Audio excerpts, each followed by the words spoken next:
Welcome to our channel. Today we are reading the first book of the Histories by Greek historian Polybius, translated by H.J. Edwards. Had previous chroniclers neglected to speak in praise of history in general, it might perhaps have been necessary for me to recommend everyone to choose for study and welcome such treatises as the present, since men have no more ready corrective of conduct than knowledge of the past.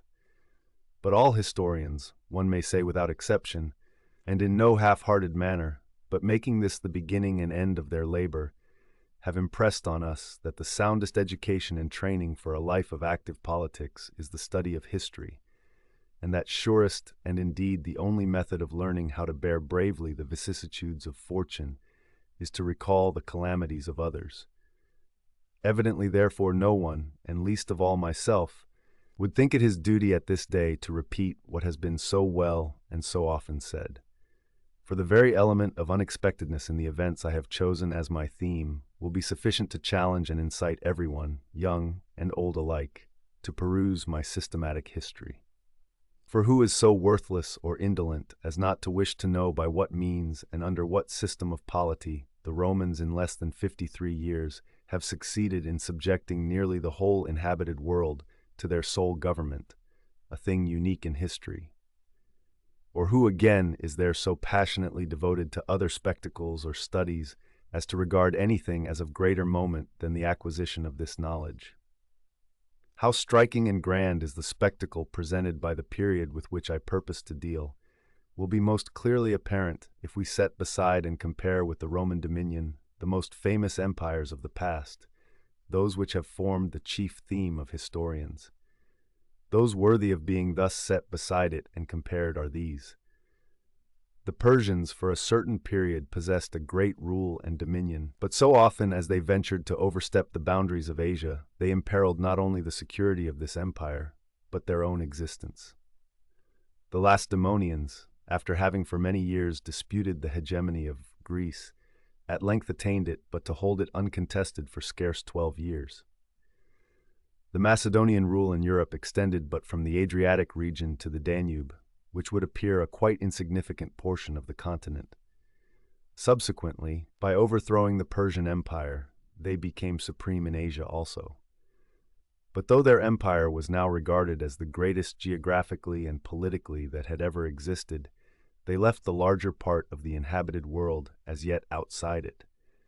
For they never even made a single attempt to dispute possession of Sicily, Sardinia, or Libya, and the most warlike nations of Western Europe were, to speak the simple truth, unknown to them. But the Romans have subjected to their rule not portions, but nearly the whole of the world, and possess an empire which is not only immeasurably greater than any which preceded it, but need not fear rivalry in the future.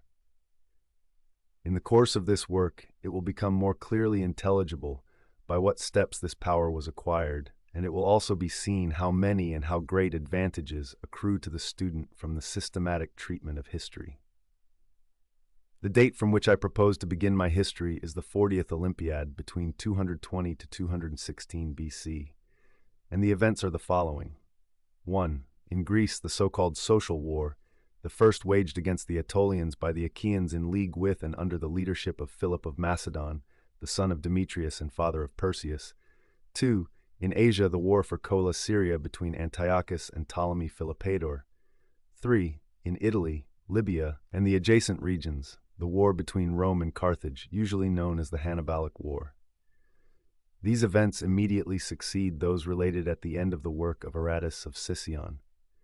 Previously, the doings of the world had been, so to say, dispersed, as they were held together by no unity of initiative, results, or locality.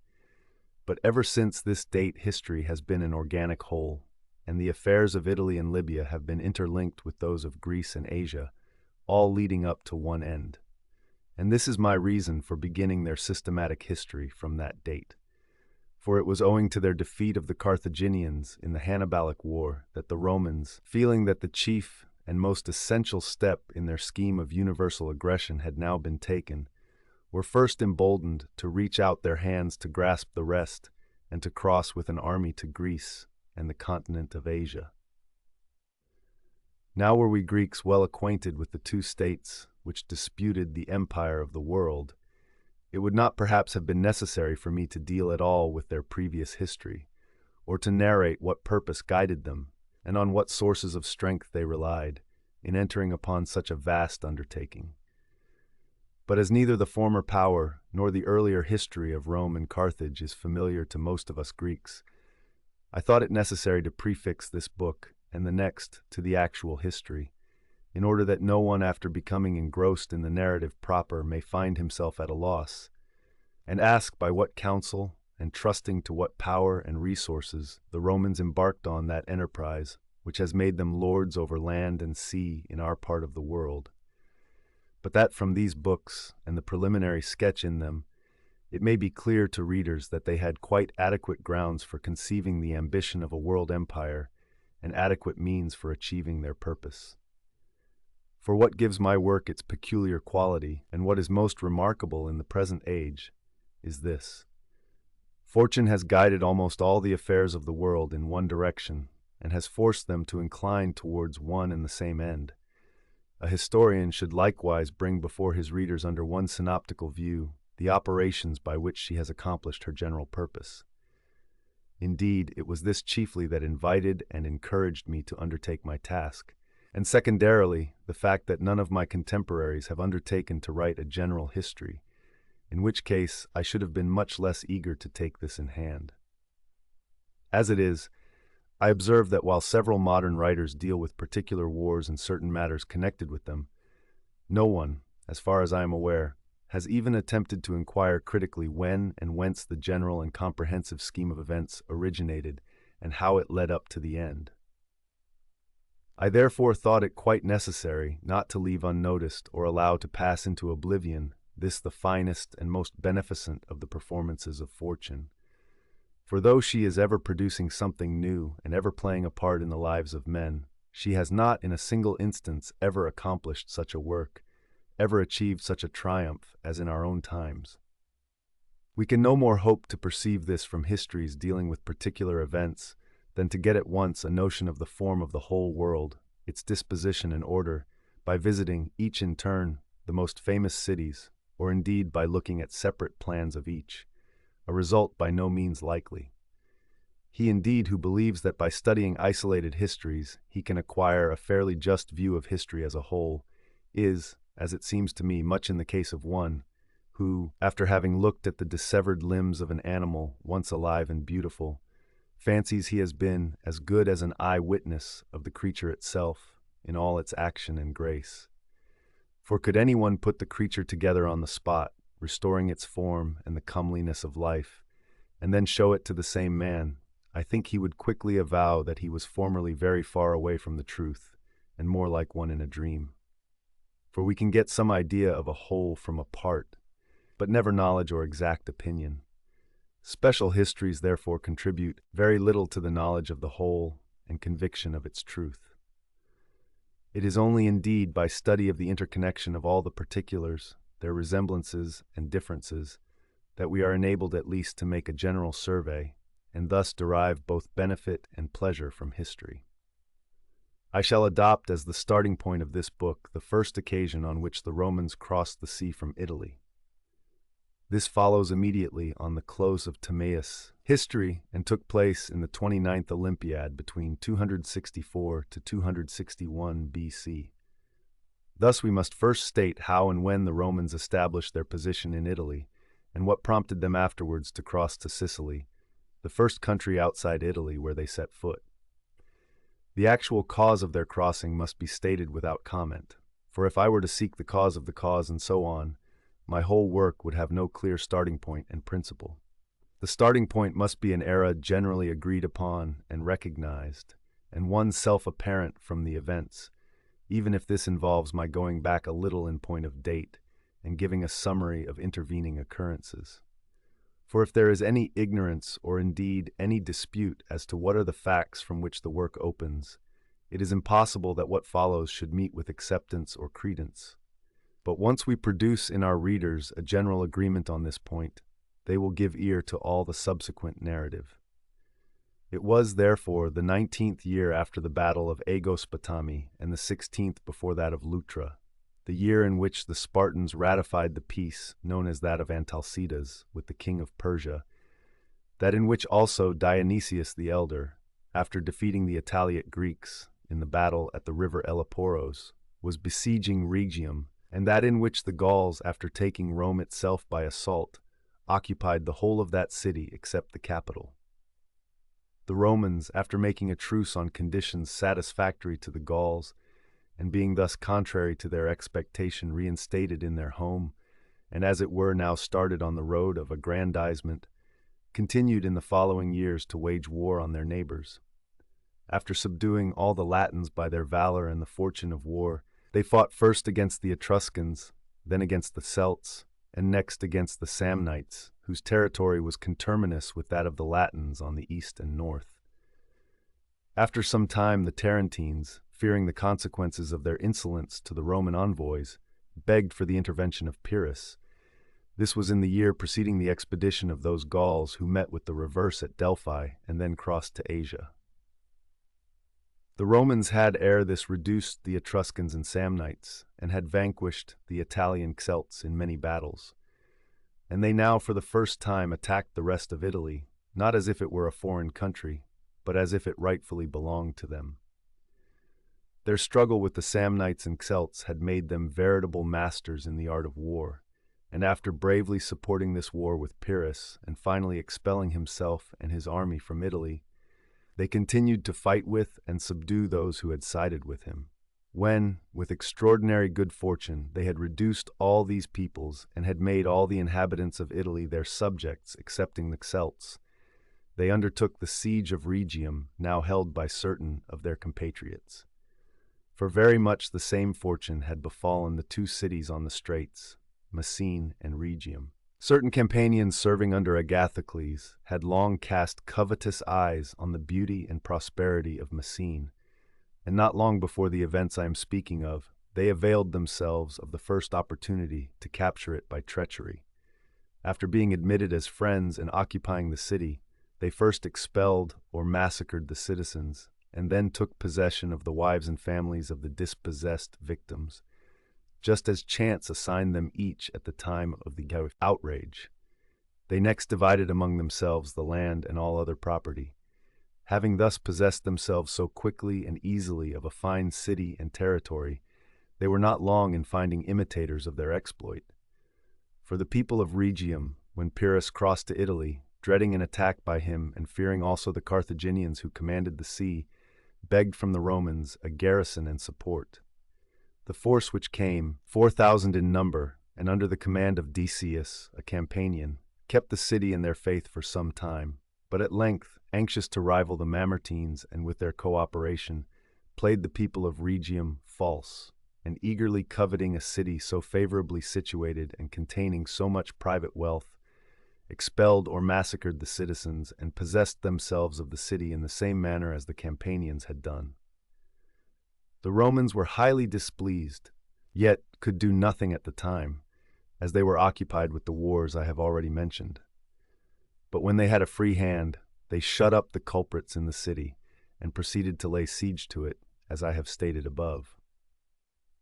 When Rhegium fell, most of the besieged were slain in the actual assault, having defended themselves desperately, as they knew what awaited them, but more than 300 were captured.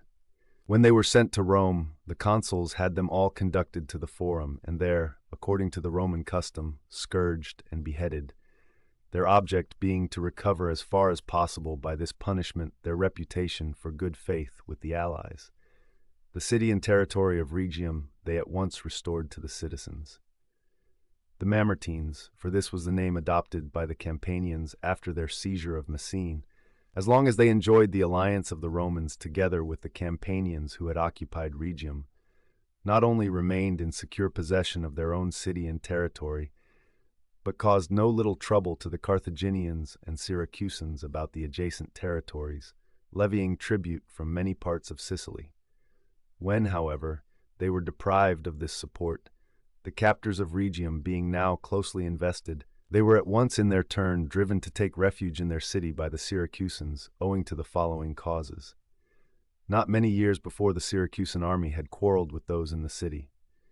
They were then posted near Mergen and appointed 2 magistrates chosen from their own body, Artemidorus and Hero, who was subsequently king of Syracuse. He was still quite young, but because of his royal descent qualified to be a ruler and statesman of a kind. Having accepted the command, he gained admittance to the city through certain relatives, and after overpowering the opposite party, administered affairs with such mildness and magnanimity that the Syracusans, though by no means inclined to approve camp elections, on this occasion unanimously accepted him as their general. From his first measures, it was evident at once to all capable of judging that his ambition was not limited to military command. For observing that the Syracusans, every time they dispatched their forces on an expedition accompanied by their supreme magistrates, begin quarreling among themselves and introducing continual changes, and knowing that Leptines had a wider circle of dependents and enjoyed more credit than any other burgher and had an especially high name among the common people, he allied himself with him by marriage, so that whenever he had to take the field himself, he might leave him behind as a sort of reserve force. He married, then, the daughter of this Leptines, and finding that the veteran mercenaries were disaffected and turbulent, he marched out in force professedly against the foreigners who had occupied Messene. He met the enemy near Centuripa and offered battle near the river Cyanosaurus. He held back the citizen cavalry and infantry at a distance under his personal command, as if he meant to attack on another side. But advancing the mercenaries, he allowed them all to be cut up by the Campanians. During their rout, he himself retired safely to Syracuse with the citizens. Having thus efficiently accompanied his purpose and purged the army of its turbulent and seditious element, he himself enlisted a considerable number of mercenaries, and henceforth continued to rule in safety. Observing that the Mamertines, owing to their success, were behaving in a bold and reckless manner, he efficiently armed and trained the urban levies, and leading them out, engaged the enemy in the Mylaean plain near the river Longanus, and inflicted a severe defeat on them, capturing their leaders. This put an end to the audacity of the Mamertines, and on his return to Syracuse, he was with one voice proclaimed king by all the allies. The Mamertines had previously, as I above narrated, lost their support from Rhegium, and had now suffered complete disaster at home for the reasons I have just stated. Some of them appealed to the Carthaginians, proposing to put themselves and the citadel into their hands, while others sent an embassy to Rome, offering to surrender the city and begging for assistance as a kindred people. The Romans were long at a loss, the succor demanded being so obviously unjustifiable. For they had just inflicted on their own fellow citizens the highest penalty for their treachery to the people of Rhegium, and now to try to help the Mamertines, who had been guilty of like offense not only at Messene but at Rhegium also, was a piece of injustice very difficult to excuse. But fully aware as they were of this, they yet saw that the Carthaginians had not only reduced Libya to subjection, but a great part of Spain besides, and that they were also in possession of all the islands in the Sardinian and Tyrrhenian seas. They were therefore in great apprehension lest, if they also became masters of Sicily, they would be most troublesome and dangerous neighbors, hemming them in on all sides and threatening every part of Italy. That they would soon be supreme in Sicily, if the Mamertines were not helped, was evident, for once Messene had fallen into their hands, they would shortly subdue Syracuse also, as they were absolute lords of almost all the rest of Sicily. The Romans, foreseeing this and viewing it as a necessity for themselves not to abandon Messene, and thus allow the Carthaginians, as it were, to build a bridge for crossing over to Italy, debated the matter for long, and even at the end, the Senate did not sanction the proposal for the reason given above, considering that the objection on the score of inconsistency was equal in weight to the advantage to be derived from intervention. The commons, however, worn out as they were by the recent wars, and in need of any and every kind of restorative, listened readily to the military commanders, who, besides giving the reasons above stated for the general advantageousness of the war, pointed out the great benefit in the way of plunder which each and every one would evidently derive from it. They were therefore in favor of sending help, and when the measure had been passed by the people, they appointed to the command one of the consuls, Appius Claudius, who was ordered to cross to Messene. The Mamertines, partly by menace and partly by stratagem, dislodged the Carthaginian commander, who was already established in the citadel, and then invited Appius to enter, placing the city in his hands. The Carthaginians crucified their general, thinking him guilty of a lack both of judgment and of courage in abandoning their citadel. Acting for themselves, they stationed their fleet in the neighborhood of Cape Pelorius, and with their land forces pressed Messene close in the direction of Sunas.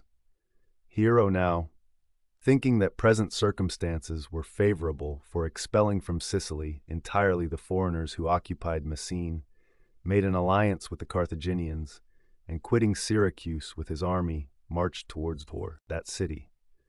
Pitching his camp near the Chalcidian mountain on the side opposite to the Carthaginians, he cut off this means of exit from the city as well. Appius, the Roman consul, at the same time succeeded at great risk in crossing the straits by night and entering the city.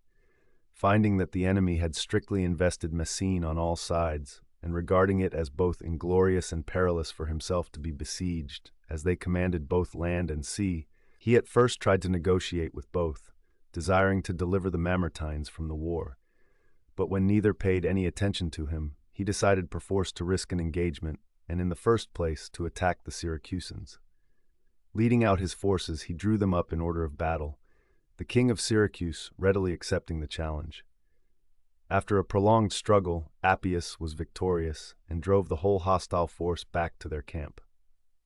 After despoiling the dead, he returned to Messene. Hiero, divining the final issue of the whole conflict, retreated in haste after nightfall to Syracuse. On the following day, Appius, learning of the result of this action and encouraged thereby, decided not to delay but to attack the Carthaginians. He ordered his troops to be in readiness early and sallied forth at break of day. Engaging the enemy, he slew many of them and compelled the rest top retreat in disorder to neighboring cities. Having raised the siege by these successes, he advanced fearlessly, devastating the territory of the Syracusans and of their allies, no one disputing the open country with him. Finally, he sat down before Syracuse and commenced to besiege it. Such then was the occasion and motive of this, the first crossing of the Romans from Italy with an armed force, an event which I take to be the most natural starting point of this whole work. I have therefore made it my serious base, but went also somewhat further back in order to leave no possible obscurity in my statements of general causes. To follow out this previous history, how and when the Romans, after the disaster to Rome itself, began their progress to better fortunes, and again how and when, after conquering Italy, they entered on the path of foreign enterprise, seemed to me necessary for anyone who hopes to gain a proper general survey of their present supremacy. My readers need not therefore be surprised if, even in the further course of this work, I occasionally give them in addition some of the earlier history of the most famous states.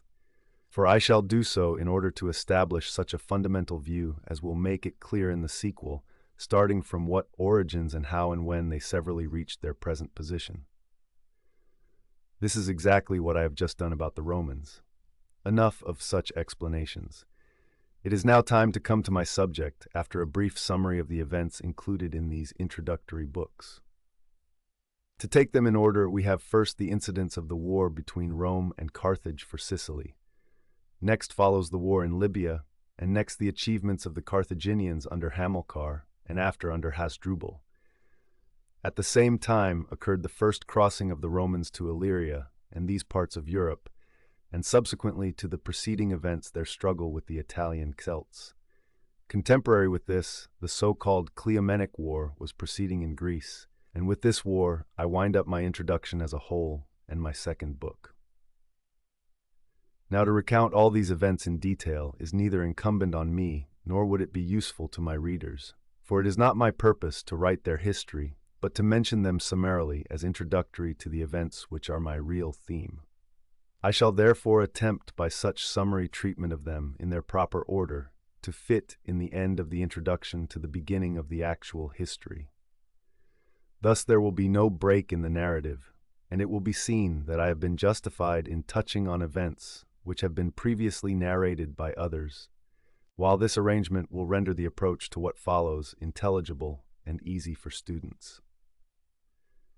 I shall, however, attempt to narrate some more carefully the first war between Rome and Carthage for the possession of Sicily, since it is not easy to name any war which lasted longer, nor one which exhibited on both sides more extensive preparations, more unintermittent activity, more battles, and greater changes of fortune. The two states were also at this period still uncorrupted in morals, moderate in fortune, and equal in strength, so that a better estimate of the peculiar qualities and gifts of each can be formed by comparing their conduct in this war than in any subsequent one. An equally powerful motive with me for paying particular attention to this war is that, to my mind, the truth has not been adequately stated by those historians who are reputed to be the best authorities on it, Philinus and Fabius.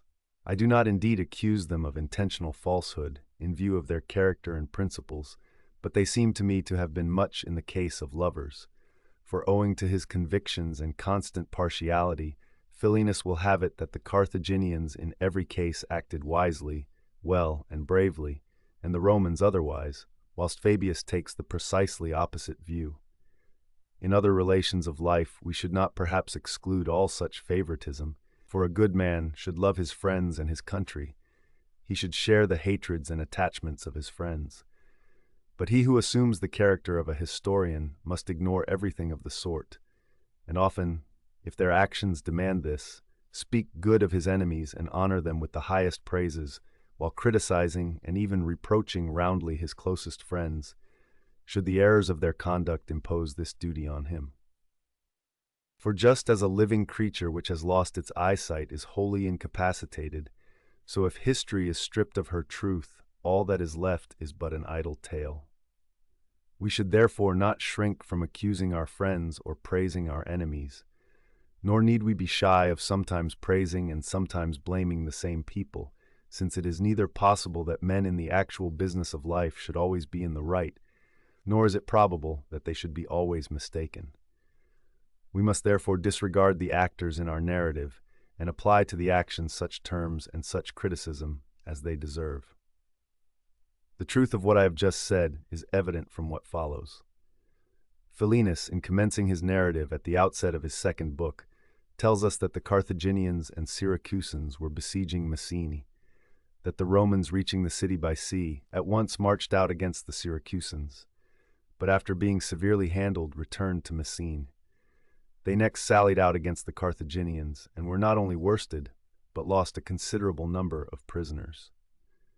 After making these statements, he says that Hero, after the engagement, so far lost his wits as not only to burn his camp and tents and take flight to Syracuse the same night, but to withdraw all his garrisons from the forts which menaced the territory of Messene. The Carthaginians, likewise, he tells us, after the battle at once quitted their camp and distributed themselves among the towns, not even daring to dispute the open country further. Their leaders, he says, seeing how dispirited the ranks were, resolved not to risk a decisive engagement, and the Romans, following up the enemy, not only laid waste the territory of the Carthaginians and Syracusans, but sat down before Syracuse and undertook its siege. This account is, it seems to me, full of inconsistencies and does not require a lengthy discussion. For those whom he introduced as besieging Messene and victorious in the engagements, he now represents as in flight and abandoning the open country and finally besieged and dispirited, while those whom he represented as defeated and besieged are now stated to be in pursuit of their foes and at once commanding the open country and finally besieging Syracuse. It is absolutely impossible to reconcile the two assertions, and either his initial statements or his account of what followed must be false. But the latter is true, for as a fact the Carthaginians and Syracusans abandoned the open country, and the Romans at once began to lay siege to Syracuse, and as he says, even to Ashetla too, which lies between the Syracusan and Carthaginian provinces. We must therefore concede that Philinus's initial statements are false, and that, while the Romans were victorious in the engagements before Messene, this author announces that they were worsted. We can trace indeed the same fault throughout the whole work of Philinus, and alike through that of Fabius, as I shall show when the occasion arises. Now that I have said what is fitting on the subject of this digression, I will return to facts and attempt in a narrative that strictly follows the order of events to guide my readers by a short road to a true notion of this war. When news of the successes of Appius and his legions reached Rome, they elected Manius Oticilius and Manius Valerius consuls, and dispatched their whole armed force and both commanders to Sicily.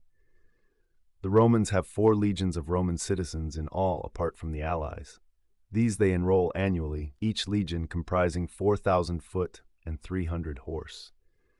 On their arrival in Sicily, most of the cities revolted from the Carthaginians and Syracusans and joined the Romans. Hiero, observing both the confusion and consternation of the Sicilians, and at the same time the numbers and the powerful nature of the Roman forces, reached from all this the conclusion that the prospects of the Romans were more brilliant than those of the Carthaginians. His conviction, therefore, impelling him to side with the Romans, he sent several messages to the consuls with proposals for peace and alliance.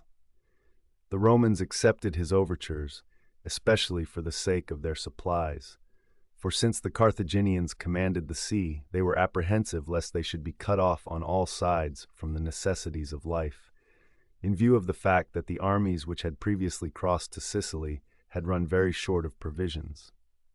Therefore, supposing that Hiero would be of great service to them in this respect, they readily accepted his friendly advances. Having made a treaty by which the king bound himself to give up his prisoners to the Romans without ransom, and in addition to this to pay them 100 talents, the Romans henceforth treated the Syracusans as allies and friends. King Hiero, having placed himself under the protection of the Romans, continued to furnish them with the resources of which they stood in urgent need, and ruled over Syracuse henceforth in security, treating the Greeks in such a way as to win from them crowns and other honors. We may indeed regard him as the most illustrious of princes, and the one who reaped longest the fruits of his own wisdom in particular cases and in general policy.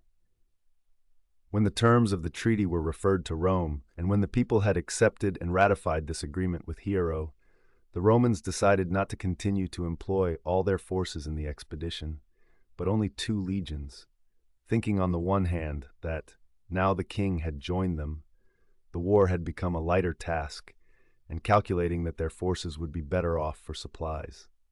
The Carthaginians, on the contrary, when they saw that Hiero had become their enemy, and that the Romans were becoming more deeply involved in the enterprise in Sicily, considered that they themselves required stronger forces in order to be able to confront their enemies and control Sicilian affairs. They therefore enlisted foreign mercenaries from the opposite coasts, many of them Ligurians, Celts, and still more Iberians, and dispatched them all to Sicily. Perceiving that the city of Agrigentum had the greatest natural advantages for making their preparations, it being also the most important city in their province, they collected their troops and supplies there and decided to use it as a base in the war.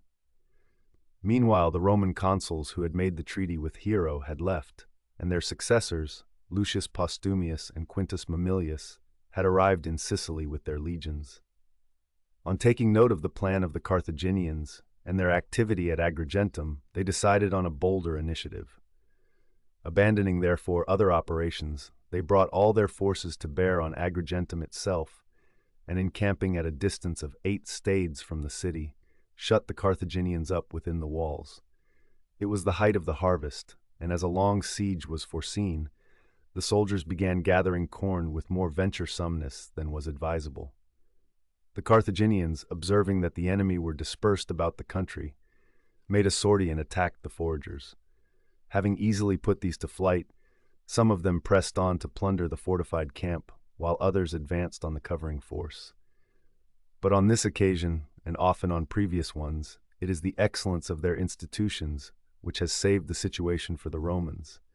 For with them, death is the penalty incurred by a man who deserts the post or takes flight in any way from such a supporting force.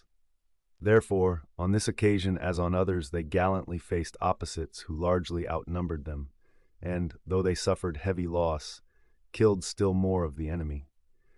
Finally, surrounding them as they were on the point of tearing up the palisade, they dispatched some on the spot, and pressing hard on the rest, pursued them with slaughter to the city. After this, the Carthaginians were more inclined to be cautious in taking the offensive, while the Romans were more on their guard in foraging. As the Carthaginians did not advance beyond skirmishing range, the Roman generals divided their force into two bodies, remaining with one near the temple of Asclepius outside the walls, and encamping with the other on that side of the city that is turned towards Heraclea. They fortified the ground between their camps on each side of the city, protecting themselves by the inner trench from sallies from within, and encircling themselves with an outer one to guard against attacks from outside, and to prevent that secret introduction of supplies and men which is usual in the case of beleaguered cities. On the spaces between the trenches and their camps they placed pickets, fortifying suitable places at some distance from each other. Their supplies and other material were collected for them by all the other members of the alliance, and brought to Herbacis, and they themselves constantly fetching in livestock and provisions from this city, which was at no great distance, kept themselves abundantly supplied with what they required. So for 5 months or so matters were at a standstill, neither side being able to score any decisive advantage, nothing in fact beyond incidental success in their exchange of shots. But when the Carthaginians began to be pressed by famine owing to the number of people cooped up in the city, 50,000 at least in number, Hannibal, the commander of the besieged forces, found himself in a difficult situation and sent constant messages to Carthage, explaining his position and begging for reinforcements. The Carthaginian government shipped the troops they had collected and their elephants and sent them to Sicily to Hanno, their other general. Hanno concentrated his troops and material of war at Heraclea, and in the first place surprised and occupied Herbacis, cutting off the enemy's camps from their provisions and necessary supplies. The result of this was that the Romans were as a fact both besieged and besiegers at the same time, for they were so hard pressed by want of food and scarcity of the necessities of life, that they often contemplated raising the siege, and would in the end have done so had not Hiero, by using every effort and every device, provided them with a moderate amount of strictly necessary supplies. In the next place, Hanno, perceiving that the Romans were weakened by disease and privation, owing to an epidemic having broken out among them, and thinking that his own troops were in fit fighting condition, took with him all his elephants, about 50 in number, and all the rest of his force, and advanced rapidly from Heraclea. He had ordered the Numidian horse to precede him, and approaching the enemy's fortified camp to provoke him and attempt to draw his cavalry out, after which they were to give way and retire until they rejoined himself. The Numidians acting on these orders advanced up to one of the camps, and the Roman cavalry at once issued forth and boldly attacked them. The Libyans retreated as they had been ordered until they joined Hanno's army, and then, wheeling round and encircling the enemy, they attacked them, killing many and pursuing the rest as far as the camp. After this, Hanno encamped opposite the Romans, occupying the hill called Taurus, at a distance of about 10 stades from the enemy. For 2 months they remained stationary, without any action more decisive than shooting at each other every day. But as Hannibal kept on announcing to Hanno by fire signals and messengers from the city that the population could not support the famine, and that deserters to the enemy were numerous owing to privation, the Carthaginian general decided to risk battle, the Romans being no less eager for this, owing to the reasons I stated above. Both therefore led out their forces to the space between the camps and engaged. The battle lasted for long, but at the end, the Romans put to flight the advanced line of Carthaginian mercenaries, and as the latter fell back on the elephants and the other divisions in their rear, the whole Phoenician army was thrown into disorder. A complete rout ensued, and most of them were put to the sword, some escaping to Heraclea. The Romans captured most of the elephants and all the baggage. But after nightfall, while the Romans, partly from joy at their success and partly from fatigue, had relaxed the vigilance of their watch, Hannibal, regarding his situation as desperate, and thinking for the above reasons that this was a fine opportunity for saving himself, broke out of the city about midnight with his mercenaries. By filling up the trenches with baskets packed tightly with straw, he managed to withdraw his force in safety, unperceived by the enemy. When day broke, the Romans became aware of what had happened, and, after slightly molesting Hannibal's rear guard, advanced with their whole force to the gates. Finding nobody to oppose them, they entered the city and plundered it, possessing themselves of many slaves and a quantity of booty of every description. When the news of what had occurred at Agrigentum reached the Roman Senate, in their joy and elation, they no longer confined themselves to their original designs, and were no longer satisfied with having saved the Mamertines and with what they had gained in the war itself, but, hoping that it would be possible to drive the Carthaginians entirely out of the island, and that if this were done, their own power would be much augmented, they directed their attention to this project and to plans that would serve their purpose. As regards their land force, at least they noted that all progressed satisfactorily, for the consuls appointed after those who had reduced Agrigentum, Lucius Valerius Flaccus and Titus Otacilius Crassus, seemed to be managing Sicilian affairs as well as possible. But as the Carthaginians maintained without any trouble the command of the sea, the fortunes of the war continued to hang in the balance. For in the period that followed, now that Agrigentum was in their hands, while many inland cities joined the Romans from dread of their land forces, still more seaboard cities deserted their cause, in terror of the Carthaginian fleet.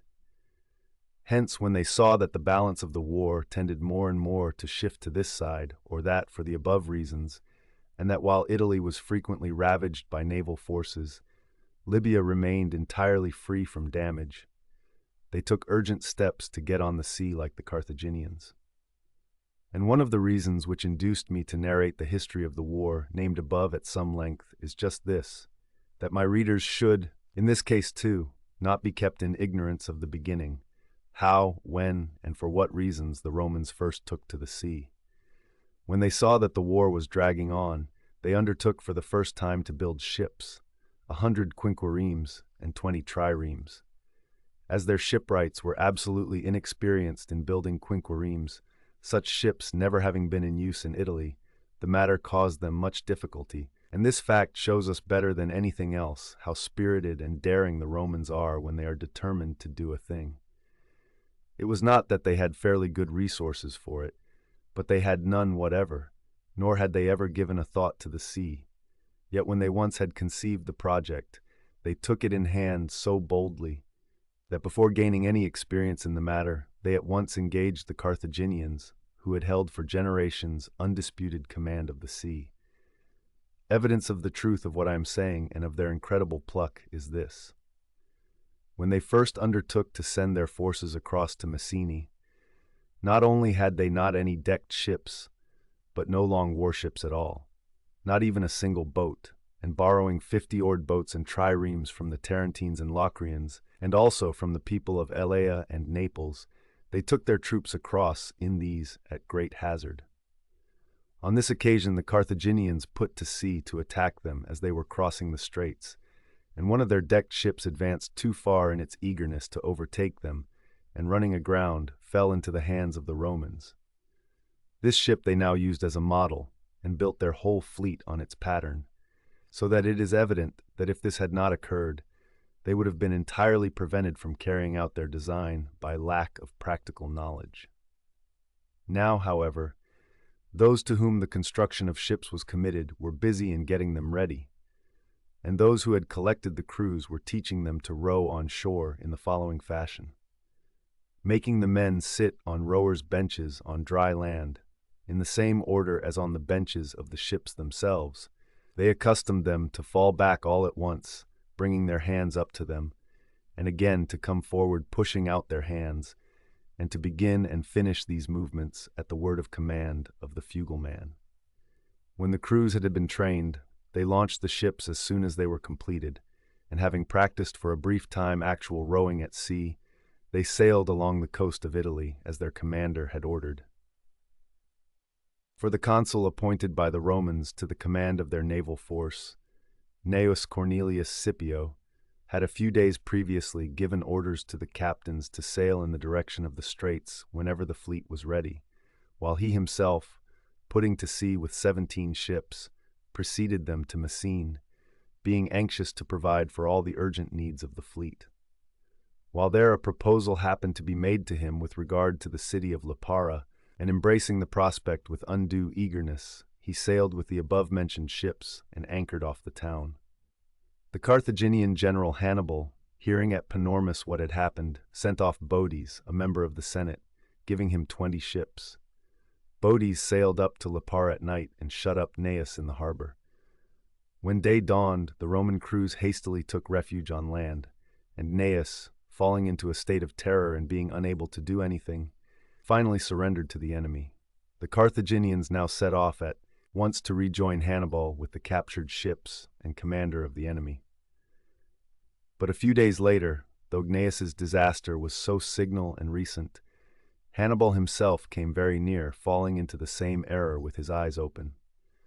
For hearing that the Roman fleet which was sailing along the coast of Italy was near at hand, and wishing to get a glimpse of the numbers and general disposition of the enemy, he sailed towards them with 50 ships. As he was rounding the Cape of Italy, he came upon the enemy sailing in good order and trim. He lost most of his ships and escaped himself with the remainder, which was more than he expected or hoped. After this, the Romans approached the coast of Sicily, and learning of the disaster that had befallen Gnaeus, at once communicated with Gaius Duilius, the commander of the land forces, and awaited his arrival. At the same time, hearing that the enemy's fleet was not far distant, they began to get ready for sea battle. As their ships were ill-built and slow in their movements, someone suggested to them as a help in fighting the engines, which afterwards came to be called ravens. They were constructed as follows. On the prow stood a round pole 4 fathoms in height and 3 palms in diameter. This pole had a pulley at the summit, and round it was put a gangway made of cross planks attached by nails, 4 feet in width and 6 fathoms in length. In this gangway was an oblong hole, and it went round the pole at a distance of 2 fathoms from its near end. The gangway also had a railing on each of its long sides as high as a man's knee. At its extremity was fastened an iron object like a pestle pointed at one end and with a ring at the other end, so that the whole looked like the machine for pounding corn. To this ring was attached a rope with which, when the ship charged an enemy, they raised the ravens by means of the pulley on the pole and let them down on the enemy's deck, sometimes from the prow, and sometimes bringing them round when the ships collided broadsides. Once the ravens were fixed in the planks of the enemy's deck and grappled the ships together, if they were broadside on, they boarded from all directions. But if they charged with the prow, they attacked by passing over the gangway of the raven itself, 2 abreast. The leading pair protected the front by holding up their shields, and those who followed secured the 2 flanks by resting the rims of their shields on the top of the railing. Having then adopted this device, they awaited an opportunity for going into action. As for Gaius Duilius, no sooner had he learnt of the disaster which had befallen the commander of the naval forces than, handing over his legions to the military tribunes, he proceeded to the fleet. Learning that the enemy were ravaging the territory of Mylae, he sailed against them with his whole force.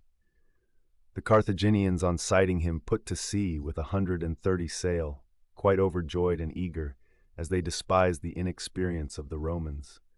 They all sailed straight on the enemy, not even thinking it worth while to maintain order in the attack, but just as if they were falling on a prey that was obviously theirs. They were commanded by Hannibal, the same who stole out of Agrigentum by night with his army, in the 7-banked galley that was formerly King Pyrrhus's. On approaching and seeing the ravens nodding aloft on the prow of each ship, the Carthaginians were at first nonplussed, being surprised at the construction of the engines. However, as they entirely gave the enemy up for lost, the front ships attacked daringly, but when the ships that came into collision were in every case held fast by the machines, and the Roman crews boarded by means of the ravens and attacked them hand to hand on deck, some of the Carthaginians were cut down and others surrendered from dismay at what was happening, the battle having become just like a fight on land. So the first 30 ships that engaged were taken with all their crews, including the commander's galley, Hannibal himself managing to escape beyond his hopes by a miracle in the jolly boat. The rest of the Carthaginian force was bearing up as if to charge the enemy, but seeing, as they approached, the fate of the advanced ships, they turned aside and avoided the blows of the engines. Trusting in their swiftness, they veered round the enemy in the hope of being able to strike him in safety, either on the broadside or on the stern. But when the ravens swung round and plunged down in all directions and in all manner of ways, so that those who approached them were of necessity grappled, they finally gave way and took to flight, terror-stricken by this novel experience and with the loss of 50 ships. When the Romans had thus, contrary to all expectation, gained the prospect of success at sea, their determination to prosecute the war became twice as strong. On this occasion, they put in on the coast of Sicily, raised the siege of Segesta, which was in the last stage of distress, and in leaving Zesta took the city of Masella by assault. After the battle at sea, Hamilcar, the Carthaginian commander of their land forces, who was quartered in the neighborhood of Panormus, heard that in the Roman camp the allies and the Romans were at variance as to which had most distinguished themselves in the battles, and that the allies were encamped by themselves between the Paropus and the hot springs of Himera. Suddenly falling on them with his whole force as they were breaking up their camp, he killed about 4,000. After this action, Hannibal, with the ships that escaped, sailed away to Carthage, and shortly after crossed from there to Sardinia, taking with him additional ships and some of the most celebrated naval officers. Not long afterwards, he was blockaded in one of the harbors of Sardinia by the Romans, and after losing many of his ships was summarily arrested by the surviving Carthaginians and crucified. The Romans, I should explain, from the moment they concerned themselves with the sea, began to entertain designs on Sardinia. The Roman troops in Sicily did nothing worthy of note during the following year, but at its close, when they had received their new commanders, the consuls of next year, Aulus Atilius and Gaius Sulpicius, they started to attack Panormus, because the Carthaginian forces were wintering there. The consuls, when they got close up to the city, offered battle with their whole forces, but as the enemy did not come out to meet them, they left Panormus and went off to attack Hippana. This city they took by assault, and they also took Mid-Estratum, which withstood the siege for long owing to its strong situation. They then occupied Camarina, which had lately deserted their cause, bringing up a siege battery and making a breach in the wall. They similarly took Enna and several other small places belonging to the Carthaginians, and when they had finished with these operations, they undertook the siege of Lipara. Next year, Gaius Atilius Regulus, the Roman consul, while anchored off Tyndaris, caught sight of the Carthaginian fleet sailing past in disorder. Ordering his crews to follow the leaders, he dashed out before the rest with 10 ships sailing together. The Carthaginians, observing that some of the enemy were still embarking, and some just getting under way, while those in the van had much outstripped the others, turned and met them. Surrounding them, they sunk the rest of the 10, and came very near to taking the admiral's ship with its crew. However, as it was well manned and swift, it foiled their expectation and got out of danger. The rest of the Roman fleet sailed up and gradually got into close order. As soon as they faced the enemy, they bore down on them and took 10 ships with their crews, sinking 8.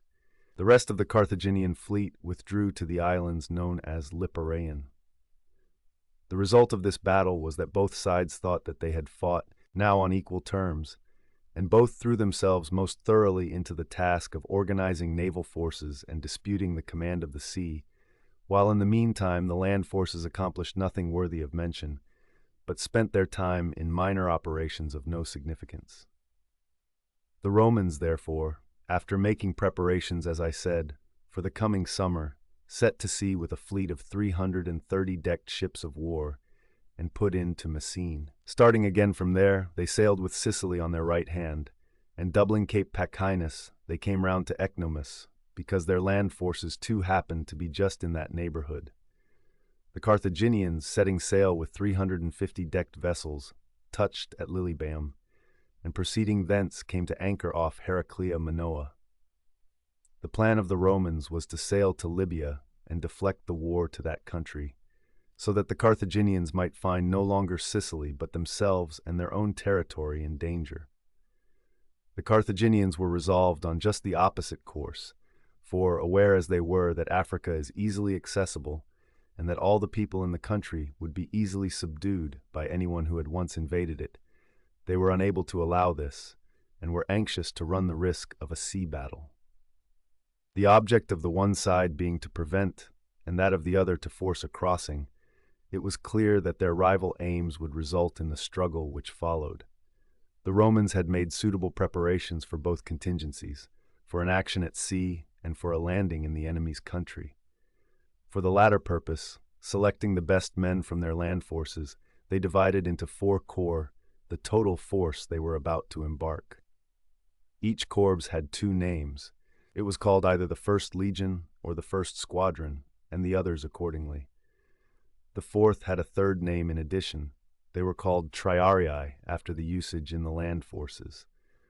The whole body embarked on the ships numbered about 140,000, each ship holding 300 rowers and 120 marines. The Carthaginians were chiefly or solely adapting their preparations to a maritime war, their numbers being, to reckon by the number of ships, actually above 150,000. These are figures calculated to strike not only one present and with the forces under his eyes, but even a hearer with amazement at the magnitude of the struggle and at that lavish outlay and vast power of the 2 states, if he estimates them from the number of men and ships. The Romans, taking into consideration that the voyage was across the open sea and that the enemy were their superiors in speed, tried by every means to range their fleet in an order which would render it secure and difficult to attack.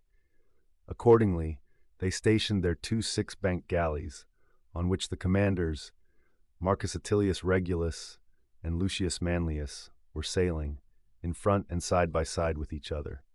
Behind each of these they placed ships in single file, the first squadron behind the one galley, the second behind the other, so arranging them that the distance between each pair of ships in the 2 squadrons grew ever greater. The ships were stationed in column with their prows directed outwards. Having thus arranged the first and second squadrons in the form of a simple wedge, they stationed the third in a single line at the base, so that when these ships had taken their places, the resulting form of the whole was a triangle. Behind these ships at the base, they stationed the horse transports, attaching them by towing lines to the vessels of the 3rd squadron. Finally, behind these, they stationed the 4th squadron, known as triarii, making a single long line of ships so extended that the line overlapped that in front of it at each extremity. When all had been put together in the manner I have described, the whole arrangement had the form of a wedge, the apex of which was open, the base compact, and the whole effective and practical, while also difficult to break up. About the same time, the Carthaginian commanders briefly addressed their forces. They pointed out to them that in the event of victory in the battle, they would be fighting afterwards for Sicily, but that if defeated, they would have to fight for their own country and their homes, and bade them take this to heart and embark. When all readily did as they were ordered, as their general's words had made clear to them the issues at stake, they set to sea in a confident and menacing spirit.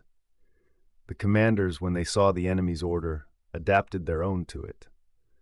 3/4 of their force they drew up in a single line, extending their right wing to the open sea for the purpose of encircling the enemy, and with all their ships facing the Romans. The remaining 1/4 of their force formed the left wing of their whole line, and reached shoreward at angle with the rest. Their right wing was under the command of the same Hanno who had been worsted in the engagement near Agrigentum. He had vessels for charging and also the swiftest quinquiremes for the outflanking movement.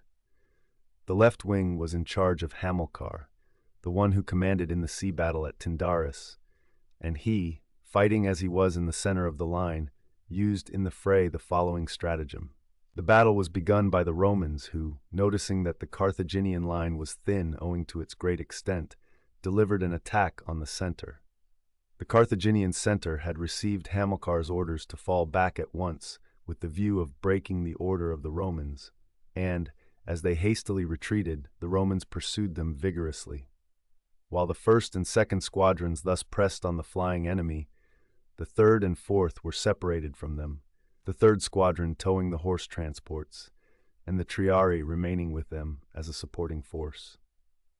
When the Carthaginians thought they had drawn off the first and second squadrons far enough from the others, they all, on receiving a signal from Hamilcar's ship, turned simultaneously and attacked their pursuers.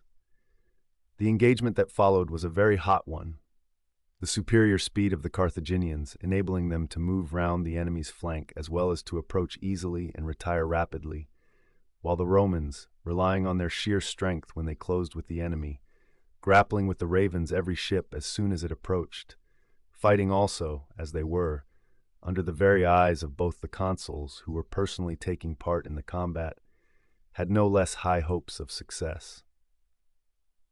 Such, then, was the state of the battle in this quarter. At one and the same time, Hanno with the right wing, which had held its distance in the first attack, sailed across the open sea and fell upon the ships of the triarii, causing them great embarrassment and distress. Meanwhile, that part of the Carthaginian force which was posted near the shore, changing their former formation and deploying into line with their prows facing the enemy, attacked the vessels which were towing the horse transports. Letting go their tow lines, this squadron met and engaged the enemy. Thus the whole conflict consisted of 3 parts, and 3 sea battles were going on at a wide distance from each other. As the respective forces were in each case of equal strength owing to their disposition at the outset, the battle also was fought on equal terms. However, in each case things fell out as one would expect, when the forces engaged are so equally matched. Those who had commenced the battle were the first to be separated, for Hamilcar's division was finally forced back and took to flight. Lucius was now occupied in taking the prizes in tow, and Marcus, observing the struggle in which the triarii and horse transports were involved, hastened to their assistance with such of the ships of the second squadron as were undamaged. When he reached Hanno's division and came into conflict with it, the triarii at once took heart, though they had had much the worst of it and recovered their fighting spirit. The Carthaginians, attacked both in front and in the rear, were in difficulties, finding themselves surrounded, to their surprise, by the relieving force, and giving way, they began to retreat out to sea. Meanwhile, both Lucius, who was by this time sailing up and observed that the third squadron was shut in close to the shore by the Carthaginian left wing, and Marcus, who had now left the horse transports and triarii in safety, hastened together to the relief of this force which was in grave peril. For the state of matters now was just like a siege, and they all would evidently have been lost if the Carthaginians had not been afraid of the ravens and simply hedged them in and held them close to the land instead of charging, apprehensive as they were of coming to close quarters. The consuls, coming up rapidly and surrounding the Carthaginians, captured 50 ships with their crews, a few managing to slip out along shore and escape. The separate encounters fell out as I have described, and the final result of the whole battle was in favor of the Romans. The latter lost 24 sails sunk, and the Carthaginians more than 30. Not a single Roman ship with its crew fell into the enemy's hands, but 64 Carthaginian ships were so captured. After this, the Romans, laying in a further supply of provisions, repairing the captured ships, and bestowing on their men the attention which their success deserved, put to sea and sailed towards Libya, reaching the shore with their advanced ships under the promontory known as the Hermaeum, which lies in front of the whole Gulf of Carthage and stretches out to sea in the direction of Sicily. Having waited there until their other ships came up, and having united their whole fleet, they sailed along the coast till they reached the city of Aspis. Landing there and beaching their ships, which they surrounded with a trench and palisade, they set themselves to lay siege to the town, the garrison of which refused to surrender voluntarily. Those Carthaginians who made good their escape from the naval battle sailed home, and being convinced that the enemy, elated by their recent success, would at once attack Carthage itself from the sea, kept watch at different points over the approaches to the city with their land and sea forces. But when they learnt that the Romans had safely landed and were laying siege to Aspis, they abandoned the measures taken to guard against an attack from the sea, and uniting their forces, devoted themselves to the protection of the capital and its environs. The Romans, after making themselves masters of Aspis, where they left a garrison to hold the town and district, sent a mission to Rome to report on recent events and to inquire what they should do in future and how they were to deal with the whole situation. They then hastily advanced with their whole force and set about plundering the country. As nobody tried to prevent them, they destroyed a number of handsome and luxuriously furnished dwelling houses, possessed themselves of a quantity of cattle, and captured more than 20,000 slaves, taking them back to their ships. Messengers from Rome now arrived with instructions for one of the consuls to remain on the spot with an adequate force, and for the other to bring the fleet back to Rome. Marcus Regulus, therefore, remained, retaining 40 ships and a force of 15,000 infantry and 500 horse, while Lucius, taking with him the ship's crews and all the prisoners, passed safely along the coast of Sicily and reached Rome. The Carthaginians, observing that the Romans were preparing for a long occupation, in the first place elected 2 generals from among themselves, Hasdrubal, the son of Hanno, and Bostar, and next sent to Heraclea to Hamilcar, ordering him to return instantly. Taking with him 500 horse and 5,000 foot, he came to Carthage where, being appointed 3rd general, he held a consultation with Hasdrubal and his staff as to what steps should be taken. They decided on marching to the assistance of the country, and no longer looking on while it was plundered with immunity. A few days later, Regulus had begun to advance, taking by assault and pillaging the unwalled places, and laying siege to those which had walls. On reaching Aegates, a town of some importance, he encamped about it and busied himself with raising works to besiege it. The Carthaginians, being anxious to attempt to regain the command of the open country, led out their forces.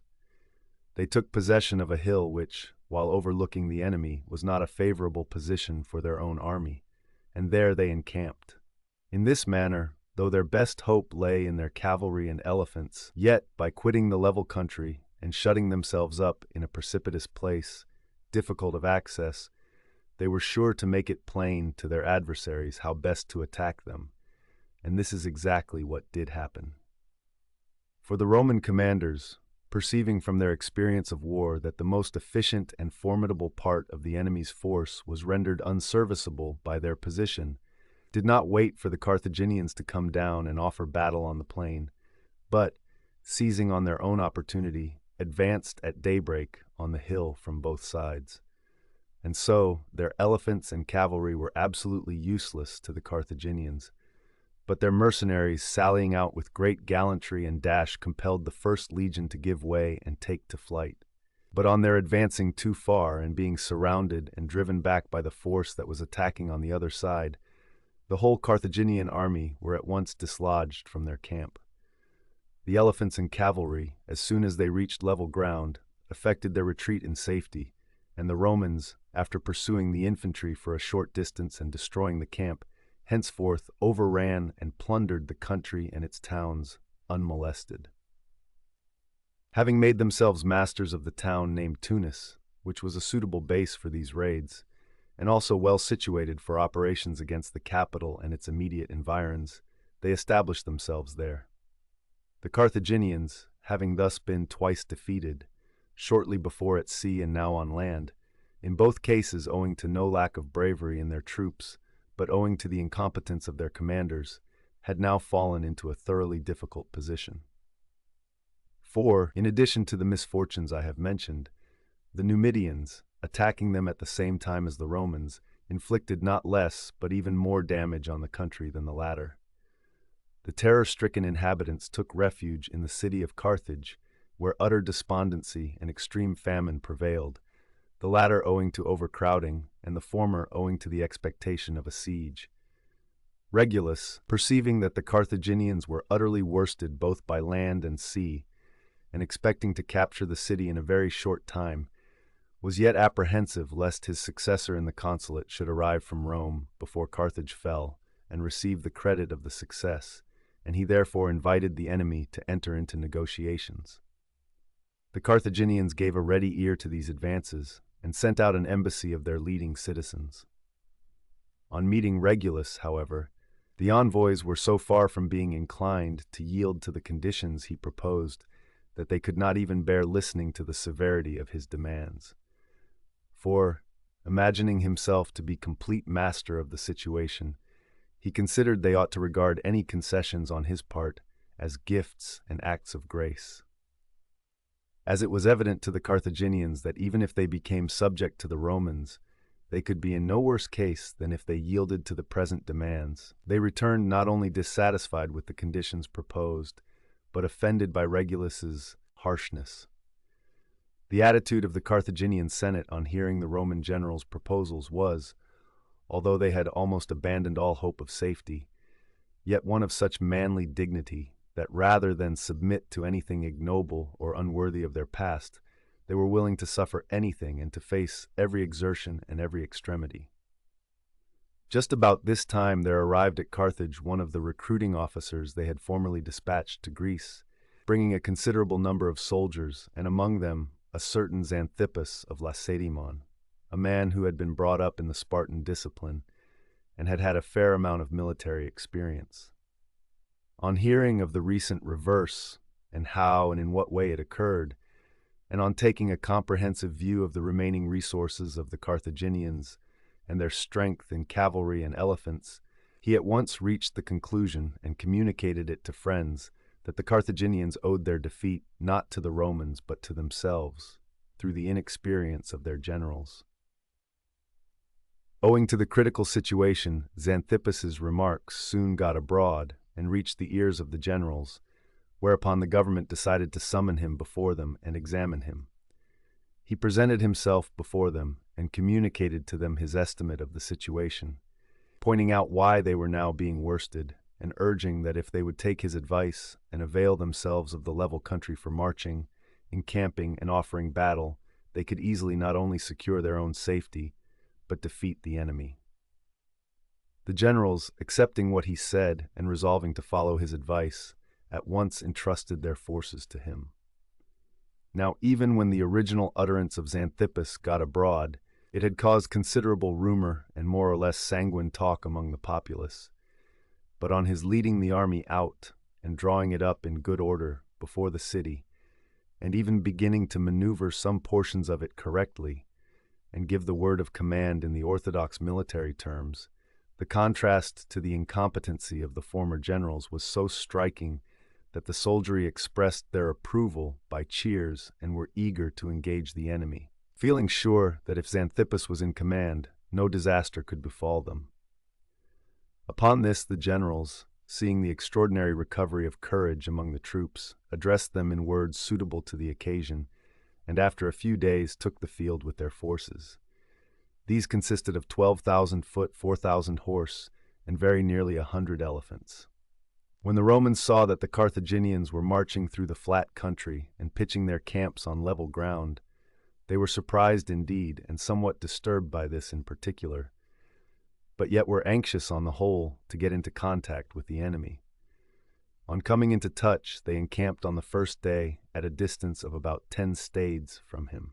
On the following day, the Carthaginian government held a council to discuss what should be done for the present and the means thereto. But the troops, eager as they were for a battle, collecting in groups and calling on Xanthippus by name, clearly indicated their opinion that he should lead them forward at once. The generals, when they saw the enthusiasm and keenness of the soldiers, Xanthippus at the same time imploring them not to let the opportunity slip, ordered the troops to get ready and gave Xanthippus authority to conduct operations as he himself thought most advantageous. Acting on this authority, he sent the elephants forward and drew them up in a single line in front of the whole force, placing the Carthaginian phalanx at a suitable distance behind them. Some of the mercenaries he stationed on the right wing, while the most active he placed together with the cavalry in front of both wings. The Romans, seeing the enemy drawn up to offer battle, issued forth to meet them with alacrity. Alarmed at the prospect of the elephants' charge, they stationed the 4 Velites in the van, and behind them, the legions many maniples deep, dividing the cavalry between the two wings. In thus making their whole line shorter and deeper than before, they had been correct enough in so far as concerned the coming encounter with the elephants. But as to that with the cavalry, which largely outnumbered theirs, they were very wide of the mark. When both sides had made that general and detailed disposition of their forces that best suited their plan, they remained drawn up in order, each awaiting a favorable opportunity to attack. No sooner had Xanthippus ordered the elephant drivers to advance and break the enemy's line, and the cavalry on each wing to execute a turning movement and charge, than the Roman army, clashing their shields and spears together, as is their custom, and uttering their battle cry, advanced against the foe. As for the Roman cavalry on both wings, it was speedily put to flight owing to the superior numbers of the Carthaginians, while of the infantry, the left wing, partly to avoid the onset of the elephants, and partly owing to the contempt they felt for the mercenary force, fell upon the Carthaginian right wing, and having broken it, pressed on and pursued it as far as the camp. But the first ranks of those who were stationed opposite the elephants pushed back when they encountered them, and trodden underfoot by the strength of the animals, fell in heaps in the melee, while the formation of the main body, owing to the depths of the ranks behind, remained for a time unbroken. At length, however, those in the rear were surrounded on all sides by the cavalry, and obliged to face round and fight them, while those who had managed to force a passage through the elephants and collect in the rear of those beasts encountered the Carthaginian phalanx quite fresh and in good order, and were cut to pieces. Henceforth the Romans were in sore straits on all sides. The greater number were trampled to death by the vast weight of the elephants, while the remainder were shot down by the numerous cavalry in their ranks as they stood. Only quite a small body of these tried to effect their escape, and of these, as their line of retreat was over level ground, some were dispatched by the elephants and cavalry, and about 500 who got away with their general, Regulus, shortly afterwards, fell into the enemy's hands and were made prisoners, himself included. It resulted that in this battle the Carthaginians lost about 800 of the mercenaries who had faced the Roman left wing, while of the Romans there were saved but about 2,000, whom the pursuit of the mercenaries I mentioned above carried out of the main battle. All the rest perished with the exception of the general Regulus and those who took to flight together with him. The maniples which escaped got through by extraordinary luck to Aspis. The Carthaginians stripped the dead, and taking with them the consul and the other captives, returned to the city in high glee at the turn of affairs. In these events there will be found by one who notes them aright much to contribute to the better conduct of human life. For the precept to distrust fortune, and especially when we are enjoying success, was most clearly enforced on all by Regulus's misfortunes. He who so short a time previously had refused to pity or take mercy on those in distress was now, almost immediately afterwards, being led captive to implore pity and mercy in order to save his own life. And again, Euripides' words, so long recognized as just, that one wise counsel conquers many hands, were then confirmed by the actual facts. For one man and one brain laid low that host which seemed so invincible and efficient, and restored the fortunes of a state which in the eyes of all was utterly fallen, and the deadened spirit of its soldiers. This I mention for the sake of the improvement of the readers of this history. For there are two ways by which all men can reform themselves, one through their own mischances, the other through those of others, and of these the former is the more impressive, but the latter less hurtful. Therefore we should never choose the first method if we can help it, as it corrects by means of great pain and peril, but ever pursue the other, since by it we can discern what is best without suffering hurt. Reflecting on this, we should regard as the best discipline for actual life the experience that accrues from serious history, for this alone makes us, without inflicting any harm on us, the most competent judges of what is best at every time and in every circumstance. Well, on this subject I have said enough. All having now fallen out with the Carthaginians as they could best desire, there was no extravagance of rejoicing in which they did not indulge, paying thank offerings to the gods, and giving congratulatory entertainments. But Xanthippus, to whom this revolution and notable advance in the fortunes of Carthage was due, after a little time sailed again for home, and this was a very prudent and sensible decision on his part. For brilliant and exceptional achievements are wont to breed the deepest jealousy and most bitter slander. Natives of a place, supported as they are by their kinsmen and having many friends, may possibly be able to hold their own against those for some time, but foreigners, when exposed to either, speedily succumb and find themselves in peril. There is another account given of Xanthippus's departure, which I will endeavor to set forth on an occasion more suitable than the present.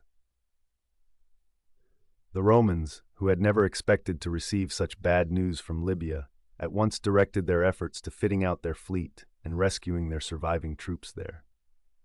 The Carthaginians, after the battle, encamped before Aspis and laid siege to it with the object of capturing these survivors. But as they had no success owing to the gallantry and daring of the defenders, they at length abandoned the siege. When news reached them that the Romans were preparing their fleet and were about to sail again for Libya, they set to repairing the ships they had and building other entirely new ones. And having soon manned a fleet of 200 sail, they put to sea and remained on the watch for an attack by the enemy. In the early summer, the Romans, having launched 350 ships, sent them off under the command of Marcus Aemilius and Servius Fulvius, who proceeded along the coast of Sicily, making for Libya. Encountering the Carthaginian fleet near the Hermaeum, they fell on them and easily routed them, capturing 114 ships with their crews. Then, having taken on board at Aspis the lads who remained in Libya, they set sail again for Sicily. They had crossed the strait in safety and were off the territory of Camarina when they were overtaken by so fierce a storm and so terrible a disaster that it is difficult adequately to describe it owing to its surpassing magnitude. For of their 364 ships, only 80 were saved. The rest either foundered or were dashed by the waves against the rocks and headlands and broken to pieces, covering the shore with corpses and wreckage. History tells of no greater catastrophe at sea taking place at one time. The blame must be laid not so much on ill fortune as on the commanders, for the captains had repeatedly urged them not to sail along the outer coast of Sicily, that turned towards the Libyan Sea, as it was very rugged and had few safe anchorages. They also warned them that one of the dangerous astral periods was not over and another just approaching, for it was between the rising of Orion and that of Sirius that they undertook the voyage. The commanders, however, paid no attention to a single word they said. They took the outer course, and there they were in the open sea, thinking to strike terror into some of the cities they passed by, the brilliancy of their recent success, and thus win them over. But now, all for the sake of such meager expectations, they exposed themselves to this great disaster, and were obliged to acknowledge their lack of judgment. The Romans, to speak generally, rely on force in all their enterprises, and think it is incumbent on them to carry out their projects in spite of all, and that nothing is impossible when they have once decided on it.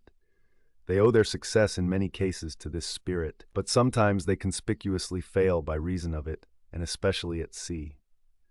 For on land they are attacking men and the works of man, and are usually successful, as there they are employing force against forces of the same nature, although even here they have in some rare instances failed. But when they come to encounter the sea and the atmosphere and choose to fight them by force, they meet with signal defeats.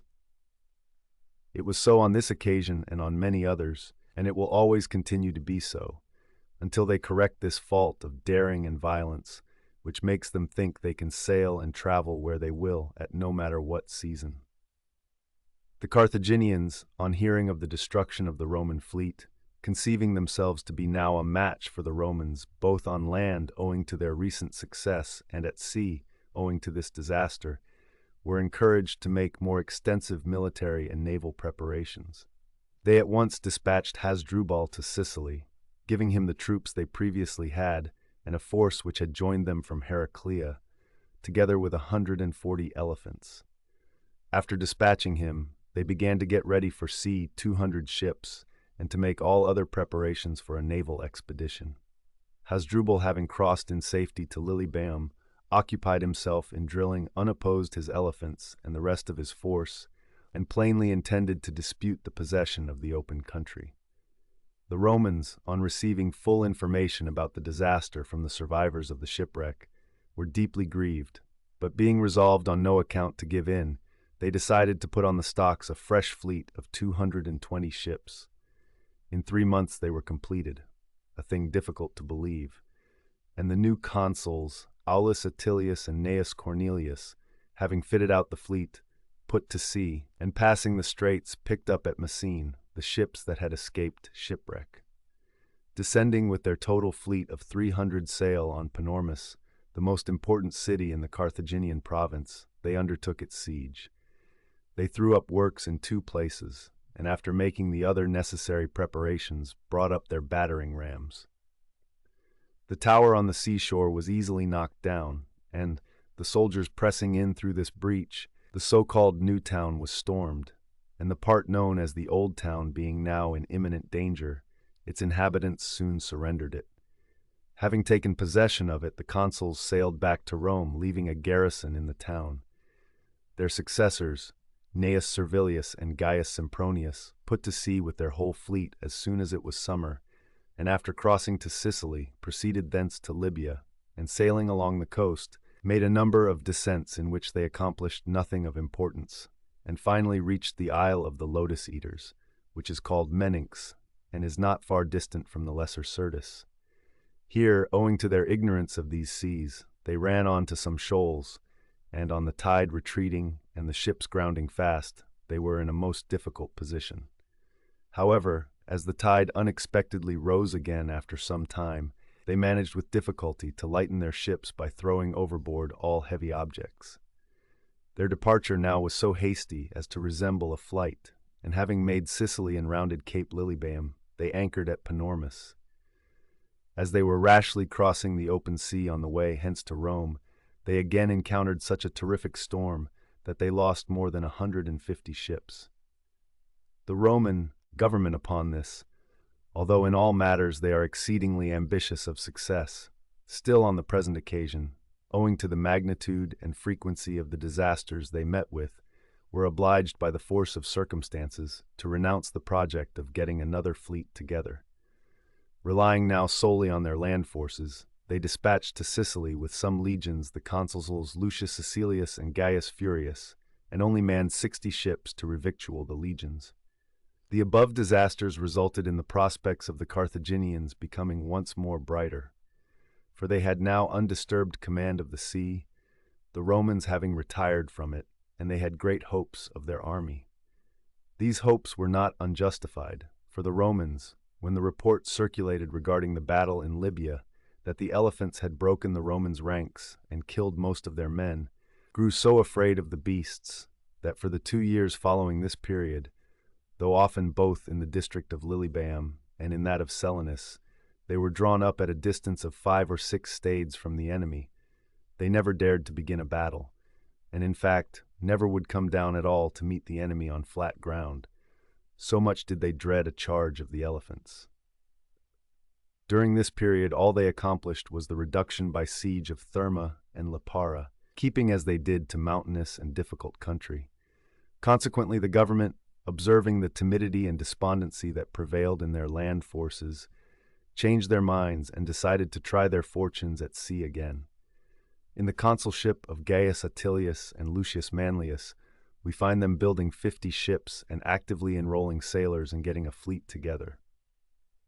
The Carthaginian commander-in-chief, Hasdrubal, had noted the lack of courage which the Romans exhibited on the occasions when they were in presence of the enemy, and when he learnt that while one of the consuls with half the whole force had left for Italy, Cecilius and the rest of the army remained at Panormus with the object of protecting the corn of the allies, it now being the height of the harvest, removed his forces from Lilybaeum and encamped on the frontier of the territory of Panormus.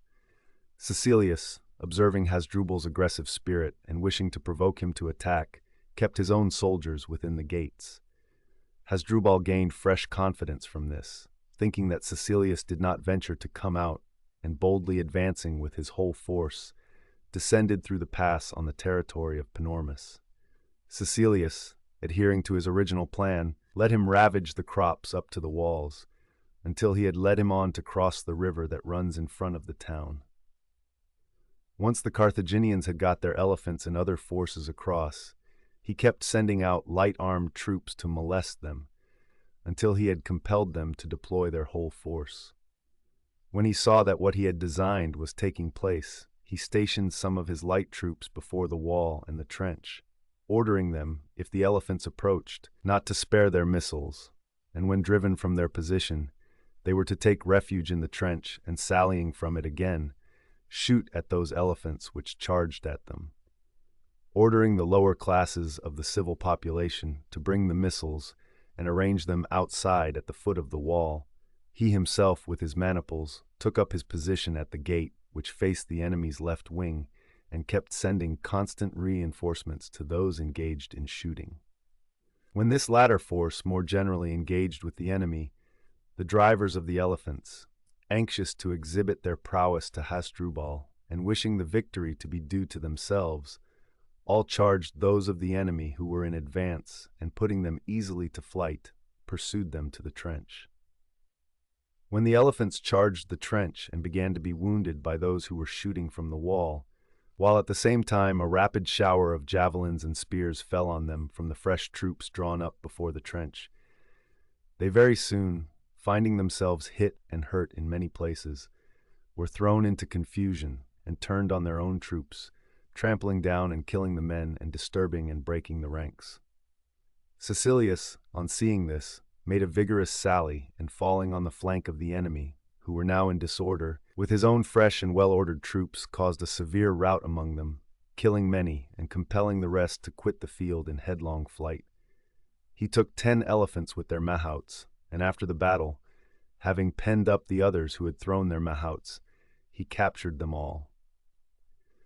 By this exploit he was universally acknowledged to have caused the Roman land forces to pluck up courage again and gain the command of the open country. When news of this success reached Rome, it caused great rejoicing, not so much because of the enemy being weakened by the loss of their elephants, as because of the confidence which the capture of these gave to their own troops. They were consequently encouraged to revert to their original plan of sending out the consuls to the campaign with a fleet of naval force, for they were eager by all means in their power to put an end to the war. When all that was required for the expedition was ready, the consuls set sail for Sicily with 200 ships. This was in the 14th year of the war. Anchoring off Lilybaeum, where they were joined by their land forces, they undertook its siege, thinking that if it fell into their possession, it would be easy for them to transfer the war to Libya. On this matter at least the Carthaginian government agreed more or less with the Romans, sharing their estimate of the place's value, so that, shelving all other projects, they devoted their whole attention to the relief of this city, and were ready to undertake every risk and burden for this purpose. For if it fell, no base was left for them, as the Romans were masters of all the rest of Sicily except Drepana. To prevent my narrative from being obscure to readers owing to their ignorance of the geography, I will try to convey briefly to them an idea of the natural advantages and exact position of the places referred to. Sicily, then, as a whole, occupies the same position with regard to Italy and its extremity that the Peloponnese occupies with regard to Greece and its extremity, the difference lying in this, that the Peloponnese is a peninsula, whereas Sicily is an island, the communication being in the one case by land and in the other by sea. Sicily is triangular in shape, the apices of all 3 angles being formed by capes. The cape that looks to the south and stretches out into the Sicilian Sea is called Pacinus. That on the north forms the extremity of the western coast of the strait. It is about 12 stades distant from Italy and is called Pelorius. The third looks towards Libya itself and is favorably situated as a base for attacking the promontories in front of Carthage, from which it is distant about 1,000 stades. It is turned to the southwest, separating the Libyan from the Sardinian Sea, and its name is Lilybaeum. On the cape stands the city of the same name, of which the Romans were now opening the siege. It is excellently defended both by walls and by a deep moat all round, and on the side facing the sea by shoaly water, the passage through which into the harbor requires great skill and practice. The Romans encamped by this city on either side, fortifying the space between their camps with a trench, a stockade, and a wall. They then began to throw up works against the tower that lay nearest the sea on the Libyan side, and gradually advancing from the base thus acquired and extending their works, they succeeded at last in knocking down the 6 adjacent towers and attacked all the others at once with battering rams. The siege was now so vigorously pursued and so terrifying, each day seeing some of the towers shaken or demolished, and the enemy's works advancing further and further into the city, that the besieged were thrown into a state of utter confusion and panic, although, besides the civil population, there were nearly 10,000 mercenaries in the town. Their general, Himilco, however, omitted no means of resistance in his power, and by counter-building and counter-mining caused the enemy no little difficulty. Every day he would advance and make attempts on the siege works, trying to succeed in setting them on fire, and with this object was indeed engaged by night and day in combats of so desperate a character that at times more men fell in these encounters than usually fell in a pitched battle. About this time, some of the superior officers in the mercenary force, after talking the matter over among themselves, and in the full conviction that their subordinates would obey them, sallied from the town by night to the Roman camp and made proposals to the consul for the surrender of the city. But the Achaean Alexon, who had on a former occasion saved the Agrigentines, when the Syracusan mercenaries had formed a project of breaking faith with them, was now too the first to get wind of what was going on, and informed the Carthaginian general. Himilco, on hearing of it, at once summoned the remaining officers and urgently implored their aid, promising them lavish gifts and favors if they remained loyal to him and refused to participate in the plot of those who had left the city. On their readily consenting, he bade them return at once to their troops, sending with them to the Celts Hannibal, the son of that Hannibal who had died in Sardinia, as they had served under him and were well acquainted with him, while to the other mercenaries he sent Alexon, owing to his popularity and credit with them. They called a meeting of the soldiery, and partly by entreating them, partly moreover by assuring them that each man would receive the bounty the general had offered, easily persuaded them to bide by their engagements. So afterwards, when the officers who had quitted the city advanced openly to the walls and attempted to entreat them and tell them of the promises made by the Romans, not only did they pay no attention, but would not lend ear to them at all, and chased them away from the wall with stones and other missiles. The Carthaginians then, for the above reasons, very narrowly escaped a complete disaster due to the treachery of their mercenaries, and Alexon, who had previously saved by his loyalty not only the city and district, but the laws and liberties of Agrigentum, now was the cause of the Carthaginians being saved from total ruin. The Carthaginian government knew nothing of all this, but calculating the requirements of a besieged town, they filled 50 ships with troops. After addressing the soldiers in terms befitting the enterprise, they sent them off at once under the command of Hannibal, the son of Hamilcar, trierarch and most intimate friend of Adherbal, with orders not to delay, but at the first opportunity to make a bold attempt to relieve the besieged. Setting sail with 10,000 troops on board, he came to anchor off the islands called Aegates, which lie between Lilybaeum and Carthage, and there awaited favorable weather. As soon as he had a fine stern breeze, he hoisted all sail and running before the wind sailed straight for the mouth of the harbor, his men drawn up on deck, armed, ready for action. The Romans, partly owing to the suddenness of the fleet's appearance, and partly because they feared being carried into the hostile harbor by the force of the wind together with their enemies, made no effort to prevent the entrance of the relieving force, but stood out at sea amazed at the audacity of the Carthaginians. The whole population had assembled on the walls in an agony of suspense on the one hand as to what would happen, and at the same time so overjoyed at the unexpected prospect of succor that they kept on encouraging the fleet as it sailed in by cheers and clapping of hands. Hannibal, having entered the harbor in this hazardous and daring manner, anchored and disembarked his troops in security. All those in the city were delighted not so much at the arrival of the relief, although their prospects were much improved, and their force increased thereby, as at the fact that the Romans had not ventured to try to prevent the Carthaginians from sailing in. Himilco, the commander of the garrison, seeing that all were full of spirit and confidence, the original garrison owing to the arrival of relief, and the newcomers owing to their ignorance, as yet, of the perilous situation, desired to avail himself of this fresh spirit in both parties and make another attempt to fire the enemy's works. He therefore summoned the soldiers to a general assembly, and addressing them at some length in words suitable to the occasion, roused them to great enthusiasm by his lavish promises of reward to those who distinguished themselves personally, and his assurance that the force as a whole would be duly recompensed by the government. On their all applauding him and shouting to him not to delay, but to lead them on at once, he dismissed them for the present after praising them and expressing his pleasure at their eagerness, ordering them to retire to rest early and obey their officers. Soon afterwards he summoned the commanding officers and assigned to each his proper place in the assault, giving them the watchword and informing them of the hour. He ordered all the commanders with the whole of their forces to be on the spot at the morning watch, and his orders having been executed, he led the whole force out, as it was getting light, and attacked the works in several places.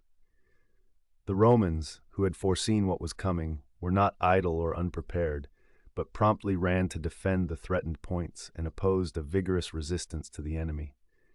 Soon the whole of both forces were engaged, and a desperate fight was going on all round the walls, the Salliers numbering not less than 20,000, and the force outside being rather more numerous.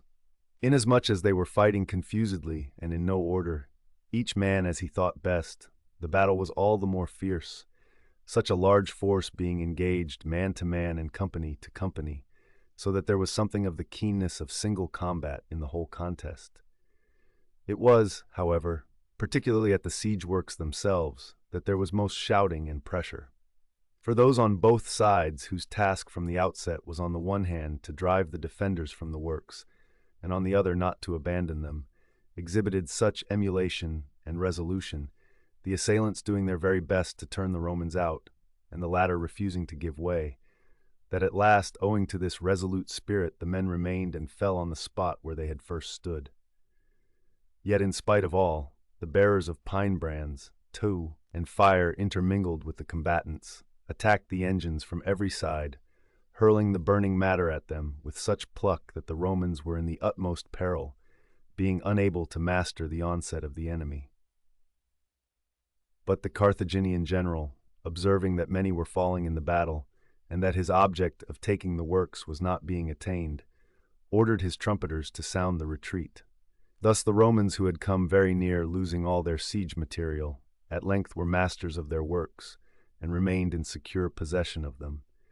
As for Hannibal, he sailed out with his ships after the affair while it was still night, unobserved by the enemy, and proceeded to Drepana to meet the Carthaginian commander there, at Herbal.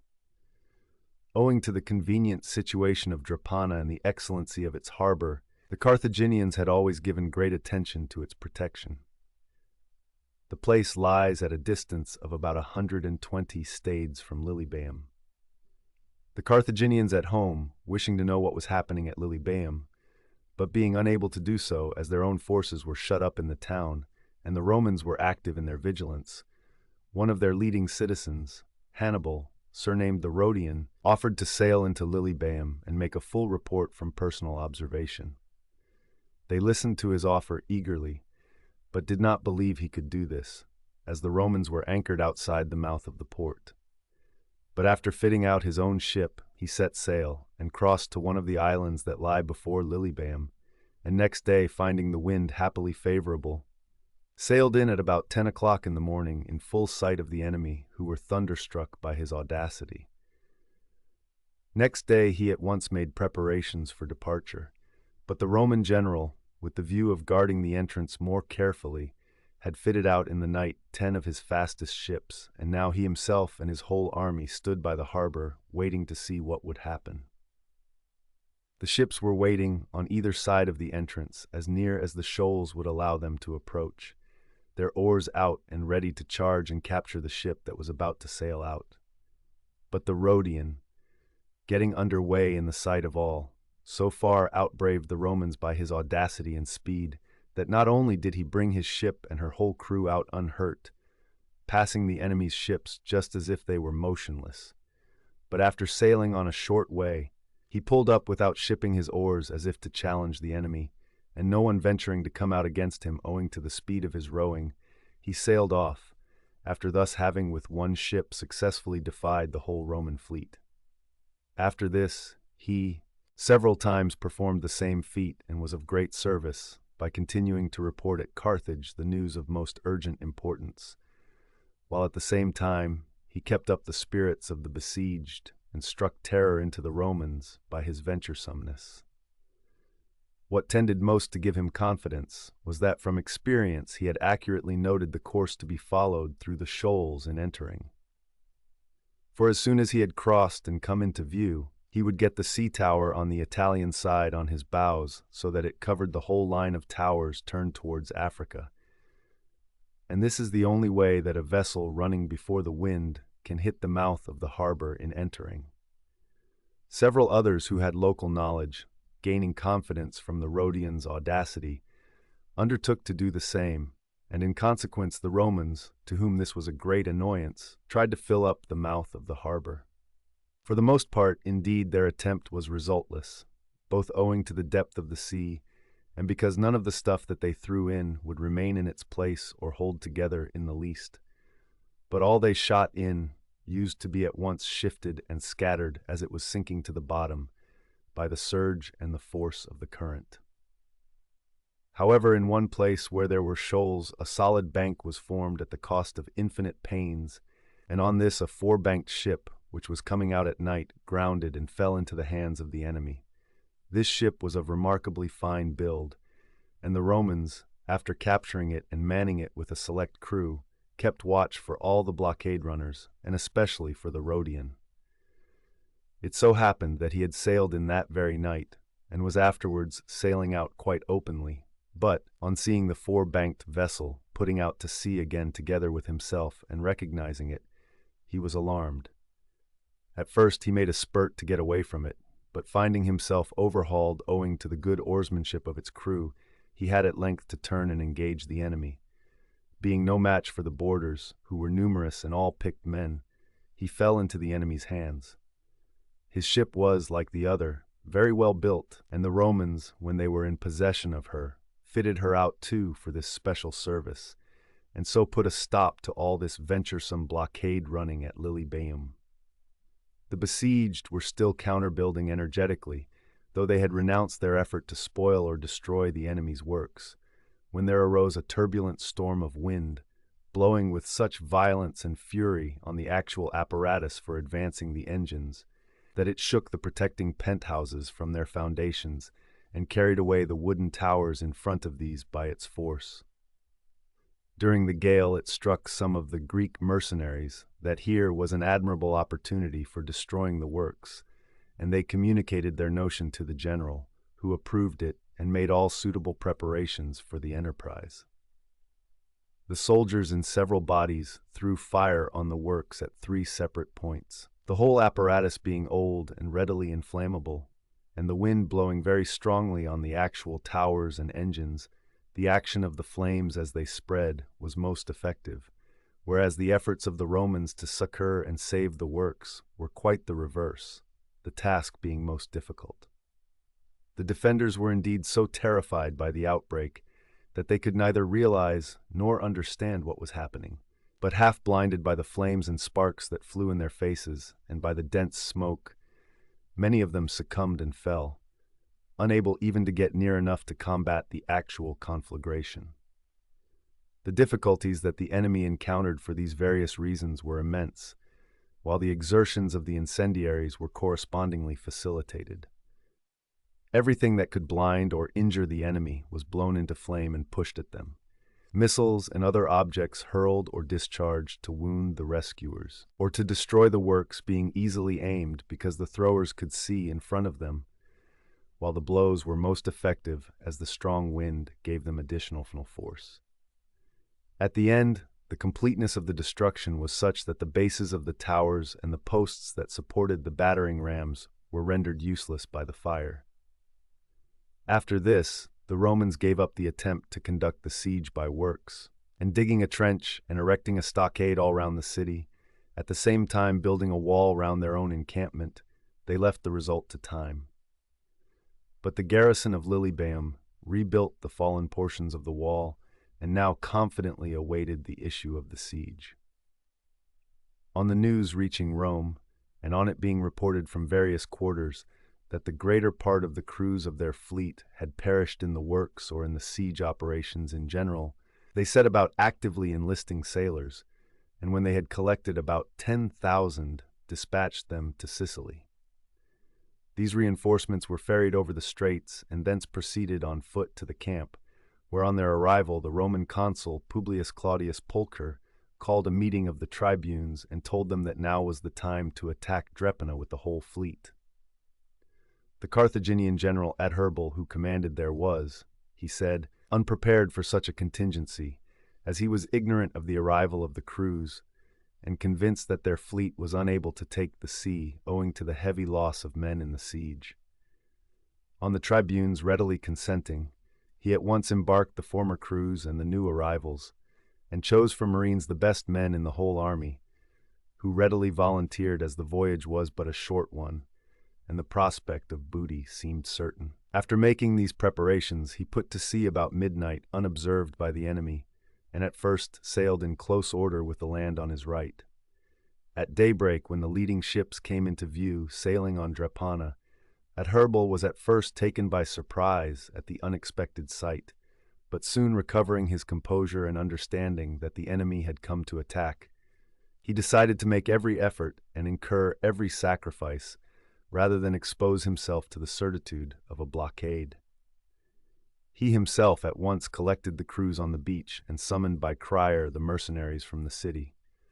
On all being assembled, he tried in a few words to impress on their minds the prospect of victory if they risked a battle, and the hardships of a siege should they delay now that they clearly foresaw the danger. Their spirit for the fight was readily aroused, and on their calling on him to lead them on and not delay, he thanked them, praised their zeal, and then ordered them to get on board at once, and keeping their eyes on his ship, to follow in his wake. Having made these orders quite clear to them, he quickly got under way and took the lead, making his exit close under the rocks on the opposite side of the harbor from that on which the Romans were entering. Publius, the Roman commander, had expected that the enemy would give way and would be intimidated by his attack, but when he saw that, on the contrary, they intended to fight him, and that his own fleet was partly inside the harbor, partly at the very mouth, and partly still sailing up to enter, he gave orders for them all to put about and sail out again. On the ships already in the harbor, fouling those which were entering, owing to their sudden turn, there was not only great confusion among the men, but the ships had the blades of their oars broken as they came into collision. The captains, however, bringing the ships as they cleared the harbor into line, soon drew them up close to shore with their prows to the enemy. Publius himself, from the start, had been bringing up the rear of the entire fleet, and now veering out to sea without stopping his course, took up a position on the extreme left. At the same time, Adherbal, outflanking the enemy's left, with 5 beaked ships, placed his own ship facing the enemy from the direction of the open sea. As the other ships came up and joined getting into line, he ordered them by his staff officers to place themselves in the same position as his own, and when they all presented a united front, he gave the signal to advance that had been agreed upon, and at first bore down in line on the Romans, who kept close to the shore, awaiting those of their ships that were returning from the harbor. This position close inshore placed them at a great disadvantage in the engagement. When the two fleets approached each other, the signals for battle were raised on both the admirals, and they closed. At first the battle was equally balanced, as the Marines in both fleets were the very best men of their land forces. But the Carthaginians gradually began to get the best of it, as they had many advantages throughout the whole struggle. They much surpassed the Romans in speed, owing to the superior build of their ships and the better training of the rowers, as they had freely developed their line in the open sea. For if any ships found themselves hard-pressed by the enemy, it was easy for them, owing to their speed, to retreat safely to the open water, and from thence, fetching round on the ships that pursued and fell on them, they either got in their rear or attacked them on the flank. And as the enemy then had to turn round and found themselves in difficulty, owing to the weight of the hulls and the poor oarsmanship of the crews, they rammed them repeatedly and sunk many. Again, if any other of their own ships were in peril, they were ready to render assistance with perfect security to themselves, as they were out of immediate danger and could sail in open water past the sterns of their own line. It was, however, just the opposite with the Romans. Those in distress could not retire backwards, as they were fighting close to the land, and the ships, hard pressed by the enemy in front, either ran on the shallows stern foremost or made for the shore and grounded. To sail on the one hand through the enemy's line, and then appear on the stern of such of his ships as were engaged with others, one of the most effective maneuvers in naval warfare, was impossible owing to the weight of the vessels and their crews' lack of skill. Nor again could they give assistance where it was required from astern, as they were hemmed in close to the shore, and there was not even a small space left for those who wished to come to the rescue of their comrades in distress.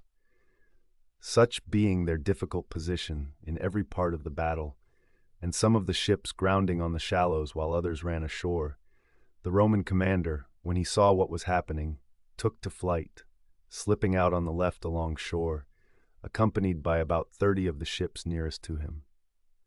The remainder, 93 in number, were captured by the Carthaginians, including their crews, with the exception of those men who ran their ships ashore and made off.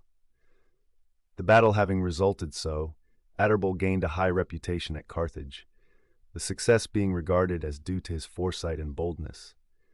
Publius, on the contrary, fell into ill repute among the Romans, and there was a great outcry against him for having acted rashly and inconsiderately, and done all a single man could to bring a great disaster on Rome.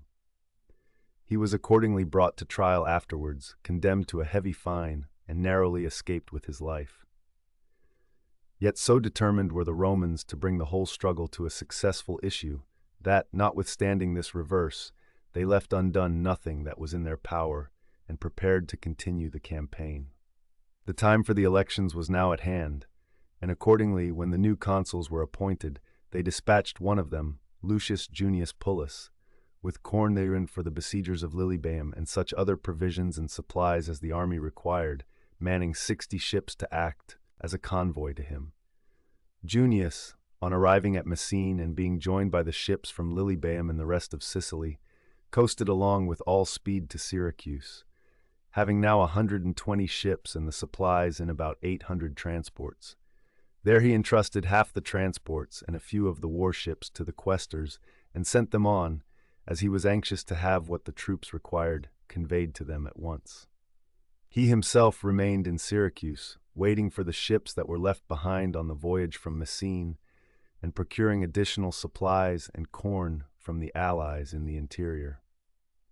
At about the same time, Adherbal sent the prisoners from the naval battle and the captured ships to Carthage, and giving Carthalo his colleague 30 vessels in addition to the 70 with which he had arrived, dispatched him with orders to make a sudden descent on the enemy's ships that were moored near Lilybaeum, capture all he could, and set fire to the rest. When Carthalo, acting on these orders, made the attack at dawn and began to burn some of the ships and carry off others, there was a great commotion in the Roman camp. For as they rushed to rescue the ships with loud cries, Himilco, on the watch at Lilybaeum, heard them, and as day was just beginning to break, he saw what was happening, and sent out the mercenaries from the town to attack the Romans also. The Romans were now in danger from all sides, and in no little or ordinary distress. The Carthaginian admiral, having made off with a few ships and broken up others, shortly afterwards left Lilybaeum, and after coasting along for some distance in the direction of Heraclea, remained on the watch, as his design was to intercept the ships that were on their way to join the army. When his lookout men reported that a considerable number of ships of every variety were approaching, and at no great distance, he got under way and sailed towards them, eager to engage them, as after the recent success he had great contempt for the Romans.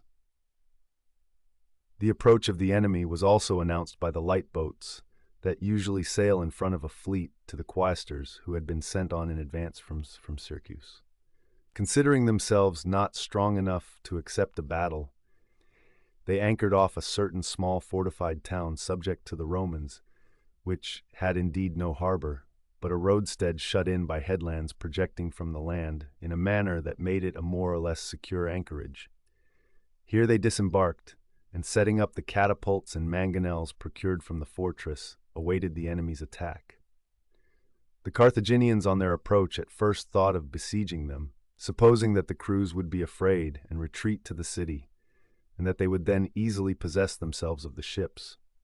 But when their hopes were not realized, the enemy, on the contrary, making a gallant defense, and the situation of the place presenting many difficulties of every kind, they carried off a few of the ships laden with provisions and sailed away to a certain river where they anchored, and waited for the Romans to put out to sea again.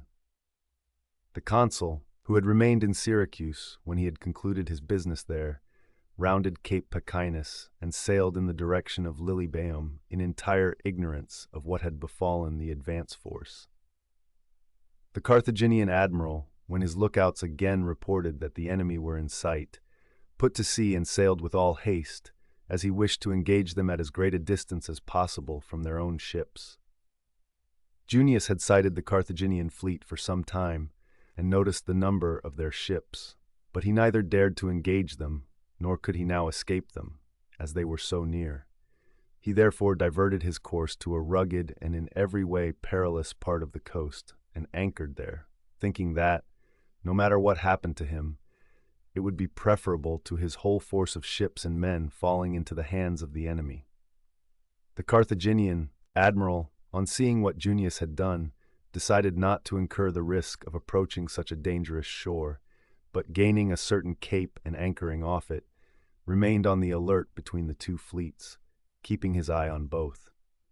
When the weather now became stormy, and they were threatened with a heavy gale from the open sea, the Carthaginian captains, who were acquainted with the locality and with the weather signs, and foresaw and prophesied what was about to happen, persuaded Cartholo to escape the tempest by rounding Cape Pacinus.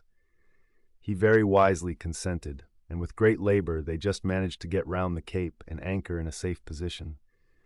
But the two Roman fleets, caught by the tempest and the coast affording no shelter at all, were so completely destroyed that not even the wrecks were good for anything. In this unlooked-for manner, then, the Romans had both their fleets disabled. Owing to this occurrence, the hopes of the Carthaginians rose again, and it seemed to them that the fortune of war was inclining in their favor, while the Romans, on the contrary, who had been previously to a certain extent unlucky, but never had met with so complete a disaster, relinquished the sea, while continuing to maintain their hold on the country. The Carthaginians were now masters of the sea, and were not hopeless of regaining their position on land. Subsequently, though all, both at Rome and in the army at Lilybaeum, continued to lament their whole situation after these recent defeats, yet they did not abandon their purpose of pursuing the siege, the government not hesitating to send supplies over land, the besiegers thereby keeping up the investment as well as they could. Junius, returning to the army after the shipwreck in a state of great affliction, set himself to devise some novel and original step that would be of service, being most anxious to make good the loss inflicted by the disaster.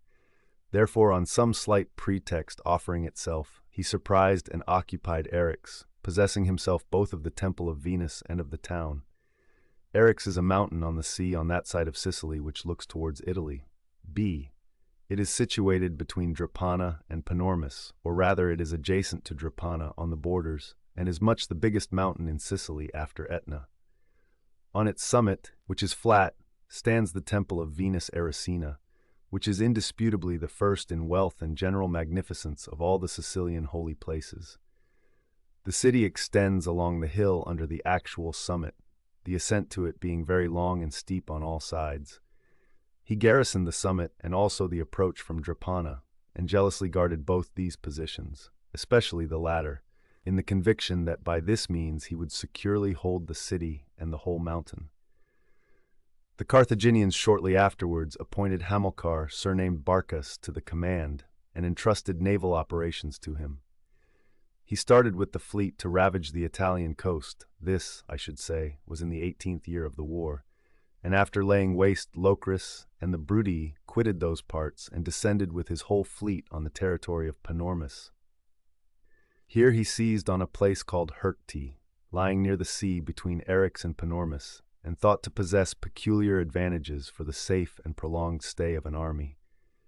It is an abrupt hill rising to a considerable height from the surrounding flat country. The circumference of its brow is not less than 100 stades, and the plateau within affords good pasturage and is suitable for cultivation, being also favorably exposed to the sea breeze and quite free of animals dangerous to life. On the side looking to the sea, and on that which faces the interior of the island, this plateau is surrounded by inaccessible cliffs, while the parts between require only a little slight strengthening. There is also a knoll on it, which serves for an acropolis, as well as for an excellent post of observation over the country at the foot of the hill. Besides this, Hercti commands a harbor very well situated for ships making the voyage from Drepana and Lilybaeum to Italy to put in at, and with an abundant supply of water. The hill has only 3 approaches, all difficult, 2 on the land side and 1 from the sea. Here Hamilcar established his quarters, at great risk indeed, since he had neither the support of any of their towns nor any prospect of support from elsewhere, but had thrown himself into the midst of the enemy. Notwithstanding this, the peril to which he put the Romans, and the combats to which he forced them, were by no means slight or insignificant. For in the first place he would sally out with his fleet from this place, and devastate the coast of Italy as far as Cumae, and next, after the Romans had taken up a position on land in front of the city of Panormus, and at a distance of about 5 stades from his own camp, he harassed them by delivering during almost 3 years constant and variously contrived attacks by land. These combats I am unable to describe in detail here. For as in a boxing match, when 2 champions, both distinguished for pluck and both in perfect training, meet in the decisive contest for the prize, continually delivering blow for blow, neither the combatants themselves nor the spectators can note or anticipate every attack or every blow, but it is possible, from the general action of each, and the determination that each displays, to get a fair idea of their respective skill, strength, and courage. So it was with these 2 generals. The causes or the modes of their daily ambuscades, counter-ambuscades, attempts, and assaults were so numerous that no writer could properly describe them, while at the same time the narrative would be most tedious as well as unprofitable to the reader. It is rather by a general pronouncement about the 2 men and the result of their rival efforts that a notion of the facts can be conveyed. Nothing was neglected, neither traditional tactics nor plans suggested by the occasion and by actual pressure of circumstances, nor those strokes which depend on a bold and strong initiative. Yet there were several reasons why no decisive success could be obtained. For the forces on each side were evenly matched. Their trenches were so strong as to be equally unapproachable, and the camps were at a quite small distance from each other, this being the chief reason why there were daily conflicts at certain points, but no decisive engagement. The losses in these combats consisted only of those who fell in the hand-to-hand fighting, while the side which once gave way used to get out of danger at once behind their defenses, from whence they would issue again and resume the fight. But fortune, however, like a good umpire, unexpectedly shifted the scene and changed the nature of the contest, confining both in a narrower field, where the struggle grew even more desperate. The Romans, as I said, had garrisons at Eryx on the summit of the mountain and at the foot, Hamilcar now seized the town which lies between the summit and the spot at the foot where the garrison was. The consequence of this was that the Romans on the summit, a thing they had never expected, remained besieged and in considerable peril, and that the Carthaginians, though it is scarcely credible, maintained their position though the enemy were pressing on them from all sides, and the conveyance of supplies was not easy, as they only held one place on the sea and one single road connecting with it. However, here again both sides employed every device and effort that the siege demanded.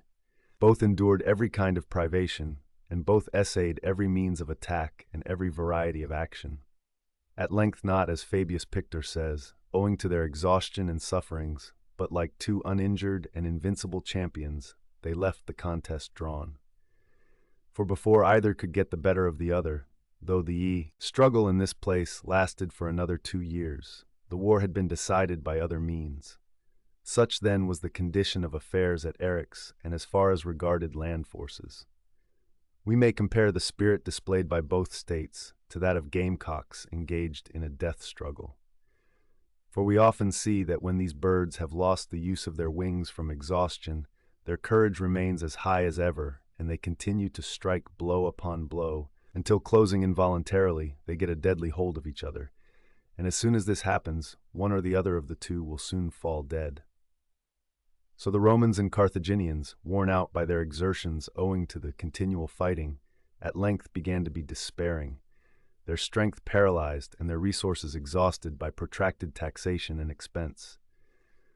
But in spite of all, the Romans, as if fighting for their lives, although they had for nearly 5 years utterly withdrawn from the sea owing to their disasters, and their belief that they would be able to decide the war by the aid of their land forces alone, now, when they saw that chiefly owing to the bold action of the Carthaginian general, they were not making the progress on which they had reckoned, decided for the 3rd time to court the prospect of using sea forces. They thought that this course, if they could but strike a deadly blow, was the only way of bringing the war to a favorable conclusion, and this they finally accomplished. It was yielding to the blows of fortune that they had retired from the sea on the first occasion. The second time it was owing to their defeat at Drepana. But now they made this 3rd attempt, and through it, by gaining a victory and cutting off the supplies from the sea of the Carthaginian army at Eryx, they put an end to the whole war. The attempt was indeed of the nature of a struggle for existence, for there were no funds in the public treasury for this purpose, but yet, owing to the patriotic and generous spirit of the leading citizens, enough was found to carry out the project, as either 1, 2, or 3 of them, according to their means, undertook to provide a quinquereme fully equipped on the understanding that they would be repaid if all went well. In this way, a fleet of 200 quinqueremes was rapidly got ready, all built on the model of the Rhodians' ship. They then appointed Gaius Lutatius to the command, and dispatched him at the beginning of summer. Suddenly appearing off the coast of Sicily, he seized on the harbor of Drepana and the roadsteads near Lilybaeum, the whole Carthaginian navy having retired to their own country. First of all, he constructed works round the city of Drepana, and made all preparations for its siege. But while continuing to prosecute this by every means in his power, he foresaw that the Carthaginian fleet would arrive, and was not forgetful of the original motive of the expedition, the belief that it was only by a sea battle that the war could be decisively finished. He did not, then, allow the time to pass uselessly and idly, but every day was spent in exercising and practicing the crews properly for this purpose. He also paid unremitting attention to the matter of good food and drink, so that in a very short time he got his sailors into perfect condition for the anticipated battle. When the unexpected news reached Carthage that the Romans were at sea with a fleet and were again disputing the naval supremacy, they at once got their ships ready, and filling them with corn and other provisions, dispatched their fleet on its errand, desiring that the troops at Eryx should be in no need of necessary supplies. Hanno, whom they had appointed to command the naval force, set sail and reached the so-called Holy Isle, from whence he designed to cross as soon as possible to Eryx, unobserved by the enemy, and after lightening the ships by disembarking the supplies, to take on board as marines the best qualified mercenaries, together with Barcas himself, and then engage the enemy. Lutatius, learning of Hanno's arrival and divining his intentions, took on board a picked force from the army and sailed to the island of Aegusa, which lies off Lilybaeum.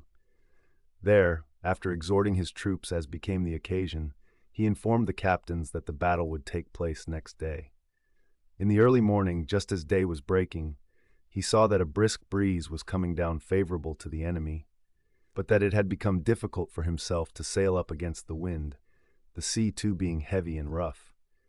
At first he hesitated much what to do under the circumstances, but reflected that if he risked an attack, now that the weather was stormy, he would be fighting against Hanno and the naval forces alone, and also against heavily laden ships. Whereas, if he waited for calm weather and by his delay allowed the enemy to cross and join the army, he would have to face ships now lightened and manageable, as well as the pick of the land forces, and above all the bravery of Hamilcar, which was what they dreaded most at that time. He therefore decided not to let the present opportunity slip. When he saw the Carthaginian ships under full sail, he at once got under way.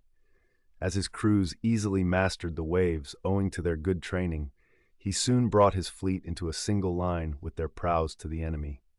The Carthaginians, seeing that the Romans were intercepting their crossing, lowered their masts and cheering each other on, and each ship closed with the enemy. As the outfit of each force was just the reverse of what it had been at the Battle of Drepana, the result also was naturally the reverse for each. The Romans had reformed their system of shipbuilding, and had also put ashore all heavy material except what was required for the battle.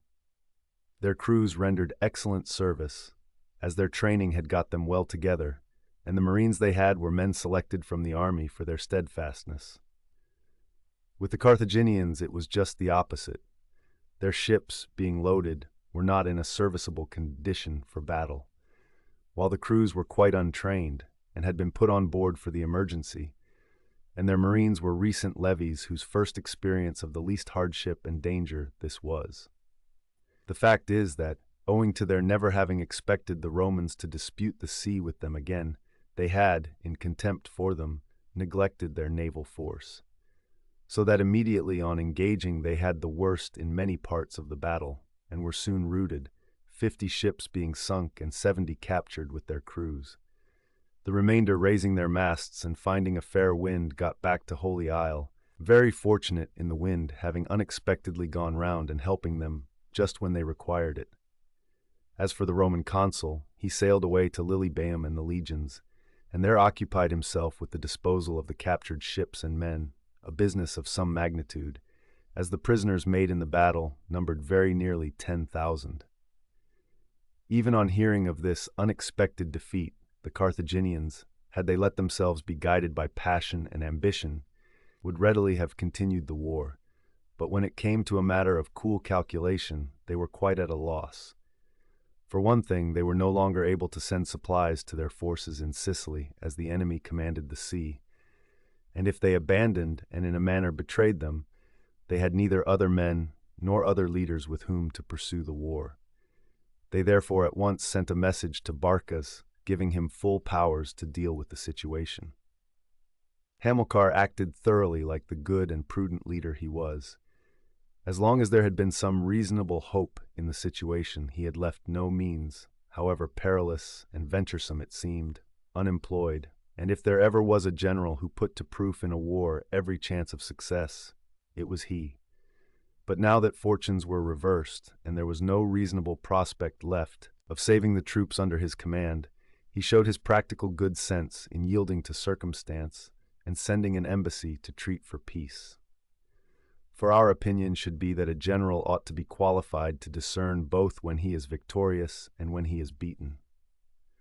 Lutatius readily consented to negotiate, conscious as he was that the Romans were by this time worn out and enfeebled by the war, and he succeeded in putting an end to the contest by a treaty more or less as follows. There shall be friendship between the Carthaginians and Romans on the following terms, if approved by the Roman people. The Carthaginians to evacuate the whole of Sicily, and not to make war on Hero, or bear arms against the Syracusans or the allies of the Syracusans. The Carthaginians to give up to the Romans all prisoners without ransom. The Carthaginians to pay to the Romans by installments in 20 years 2,200 Euboean talents. But when these terms were referred to Rome, the people did not accept the treaty, but sent 10 commissioners to examine the matter. On their arrival, they made no substantial changes in the terms, but only slight modifications, rendering them more severe for Carthage, for they reduced the term of payment by 1/2, added 1,000 talents to the indemnity, and demanded the evacuation by the Carthaginians of all islands lying between Sicily and Italy. Such then was the end of the war between the Romans and Carthaginians for the possession of Sicily, and such were the terms of peace. It had lasted without a break for 24 years, and is the longest, most unintermittent, and greatest war we know of.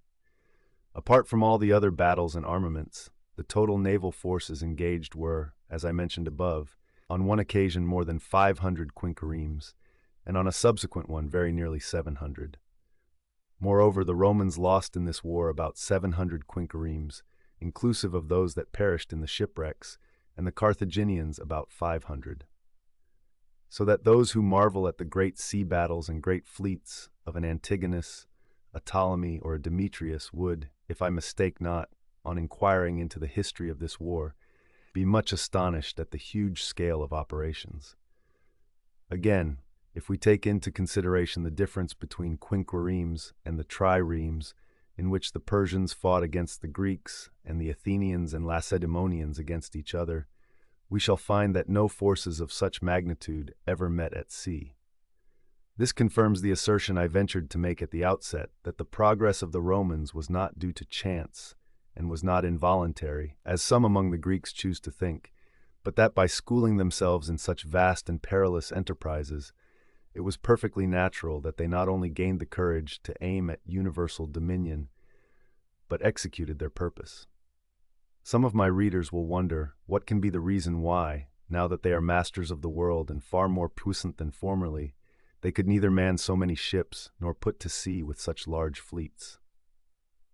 Those, however, who are puzzled by this will be enabled to understand the reason clearly when we come to deal with their political institutions, a subject not to be treated incidentally by the writer or followed inattentively by the reader. It offers a noble spectacle, and one almost wholly unrevealed hitherto, owing to the incompetence of the authors who have dealt with it, some of whom sinned from lack of knowledge, while the account given by others is wanting in clearness and entirely unprofitable. As regards, however, the war of which we are speaking, one will find its purpose and prosecution on the part of the two states equally characterized on both sides by enterprise, by lofty spirit, and above all by ambition for supremacy.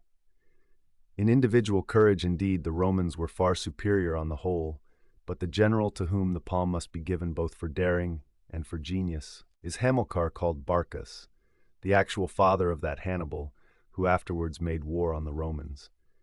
Shortly after this treaty, it so happened that both states found themselves placed in circumstances peculiarly similar, for at Rome there followed civil war against the Falici, but this they brought to a speedy and favorable conclusion, taking Falerii in a few days. But the war the Carthaginians had to face was no little or contemptible one, being against their mercenaries, the Numidians and those Libyans who joined in the revolt. In this war they encountered many great perils, and finally were in danger of losing not only their territory, but their own liberty and the soil of their native town. For several reasons I think it worth my while to dwell on this war, and according to the plan I stated at the outset, to give a summary and brief narrative of it. In the first place, one could not indicate a better illustration of the nature and character of what is vulgarly known as a truceless war than the circumstances of this one.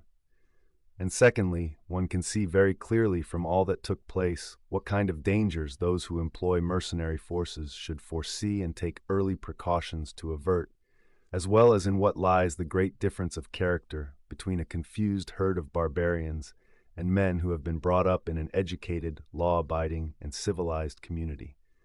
But the most important thing is that from the events of that period one can get an idea of the causes of the Hannibalic War between the Romans and the Carthaginians. As it is still a matter of dispute, not only among historians but among the combatants, what were the actual causes of this latter war, it will be useful to students of history if I lay before them the explanation that is nearest to the truth. It is this.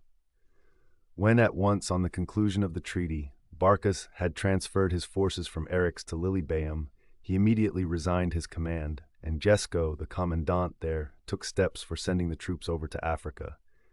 Foreseeing what was likely to happen, he very wisely embarked them in detachments and at certain intervals in order to give the Carthaginians time to pay them their arrears as they arrived, and to pack them off to their own countries before the next batch that crossed could catch them up.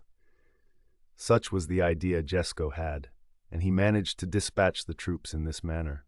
But the Carthaginians, partly because, owing to their recent outlay, they were not very well off for money, and partly because they were convinced that the mercenaries would let them off part of their arrears of pay, once they had got them all collected in Carthage, detained them there on their arrival in this hope, confining them to the city. As they committed frequent offenses there both by night and by day, the government in the first place, suspicious of their numbers and their present licentious spirit, asked their commanding officers, until arrangements had been made for paying them in full, and those who were still missing had arrived, to withdraw them all to a town called Sicca, each man receiving a gold stater for pressing expenses. The troops readily consented to leave the capital, but wished to leave their baggage there, as they had formerly done, thinking that they would be soon returning to be paid off.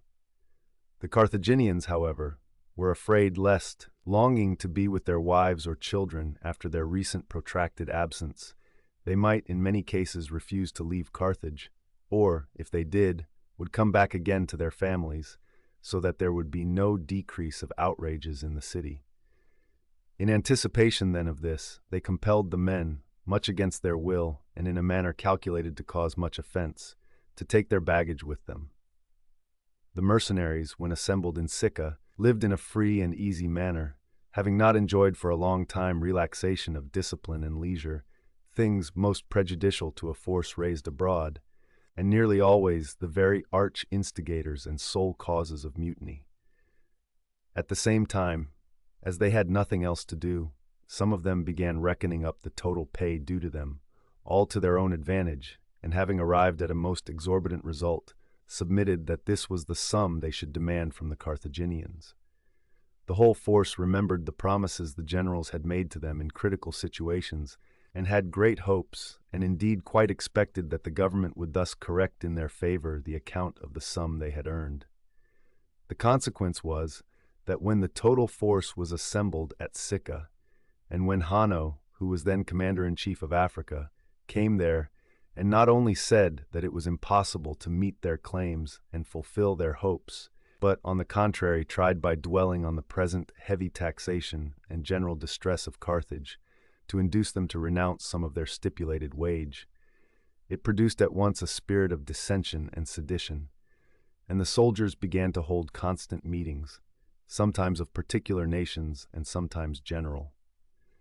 As they were neither all of the same nationality nor spoke the same language, the camp was full of confusion and tumult and what is known as tirvi, or turbulence.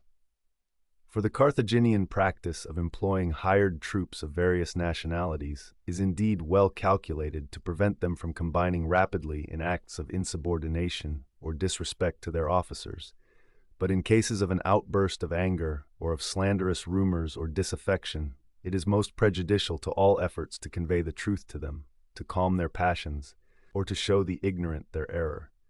Indeed, such forces, when once their anger is aroused against anyone, or slander spreads among them, are not content with mere human wickedness, but end by becoming like wild beasts or men deranged, as happened in the present case. Some of these troops were Iberians, some Celts, some Ligurians, and some from the Balearic Islands. There were a good many Greek half-breeds, mostly deserters and slaves, but the largest portion consisted of Libyans. It was therefore impossible to assemble them and address them as a body, or to do so by any other means. for how could any general be expected to know all their languages? And again, to address them through several interpreters, repeating the same thing 4 or 5 times, was, if anything, more impracticable.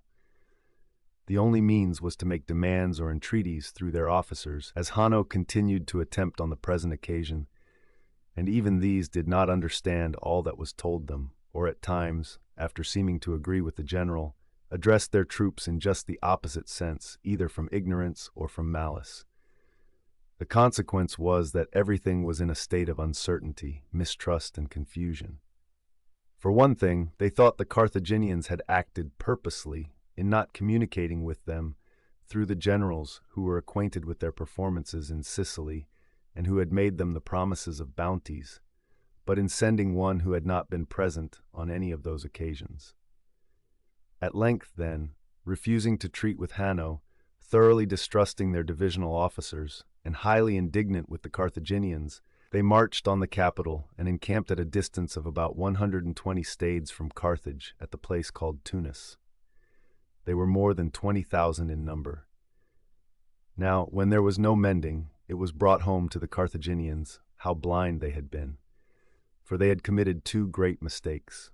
The first was in collecting at one place so large a body of mercenaries, while themselves they could hope for nothing from the fighting power of their civic force. Their second error was even more serious, to let out of their hands the women and children of the mercenaries, as well as their movables, all which would have served as hostages, giving themselves greater security in their deliberations about the circumstances and ensuring a more favorable reception for their demands. Still now, in their alarm at the troops encamping so near, they were ready to put up with anything in their eagerness to propitiate them, sending out lavish supplies of provisions which they sold to them at any price they chose to pay, and constantly dispatching envoys from the Senate, promising to meet all their demands as far as it was in their power. These increased daily, the mercenaries continuing to invent new claims, gaining confidence as they witnessed the terror and cowardice of the Carthaginians, and being convinced in their arrogance, owing to their success in Sicily against the Roman legions, that not only the Carthaginians, but any other people in the world would not readily face them in arms. When, therefore, the Carthaginians had agreed to their claims for pay, they went a step further and asked for the value of the horses they had lost. This also was conceded, whereupon they maintained that they ought to get the value of the rations of corn due to them for a considerable time at the highest price corn had stood at during the war. In short, they always went on devising some new claim, putting matters off so as to make it impossible to come to terms, a great many of them being disaffected and mutinous. However, on the Carthaginians promising to concede everything in their power, they agreed to refer the disputed points to one of the generals who had been present in Sicily. Now to Hamilcar Barcas, with whom they had served there, they were ill-disposed, thinking that it was largely his fault that they had been slighted, since he never came himself as an envoy to them, and was believed to have resigned his command voluntarily. But being very favorably inclined to Gesco, who had been general in Sicily, and had been full of attention to them in other matters and in that of their transport, they submitted the points in dispute to him. Gesco, on reaching Tunis by sea bringing the money, at first conferred privately with the officers, and subsequently held meetings of the troops according to their nationalities. He rebuked them for their past conduct, attempted to enlighten them about the present, but most of all dwelt on the future, begging them to show themselves well disposed to those in whose pay they had been from the outset. Finally, he proceeded to discharge their arrears, paying off each nationality separately. There was a certain Campanian, a runaway Roman slave, called Spendius, a man of great physical strength and remarkable courage in war. He was afraid of his master coming to claim him when, if given up, he would by Roman law be tortured and put to death. He therefore hesitated at nothing in his endeavor, both by speech and action, to break off the negotiations with the Carthaginians. He was supported by a Libyan called Mathos, who was indeed a freeman and a member of the force, but had taken a leading part in the late disturbances. Consequently, he stood in great fear of being singled out to bear the whole penalty, and therefore was of one mind with Spendius. Taking the Libyans aside, he pointed out to them that when the other nations departed to their own countries after being paid off, they would be left to bear the whole weight of the wrath of the Carthaginians, whose object it would be by the punishment they inflicted on them to terrorize all their Libyan subjects. The men were soon stirred by such arguments, and availing themselves of the slender pretext that Jesco, while discharging their pay, postponed the compensation for the horses and corn, they at once held a meeting. When Spendius and Mathos began to traduce and accuse Jesco and the Carthaginians, they were all ears and listened with great attention. But if anyone else came forward to offer an opinion, they did not even wait to find out if he were going to speak in favor of Spendius or against him, but at once stoned him to death. Numbers both of the officers and privates perished thus in the different meetings, and in fact, this phrase, "stone him," was the only one that became intelligible to all the different nations, owing to the frequency of the act. They used to behave thus mostly when they held meetings after their morning meal in a drunken condition, so that the moment anyone called out, "Stone him," the stones flew from all sides, and so quickly that it was impossible for anyone who once came forward to address them to escape. As for this reason, no one dared any longer to express an opinion. They appointed Mathos and Spendius generals.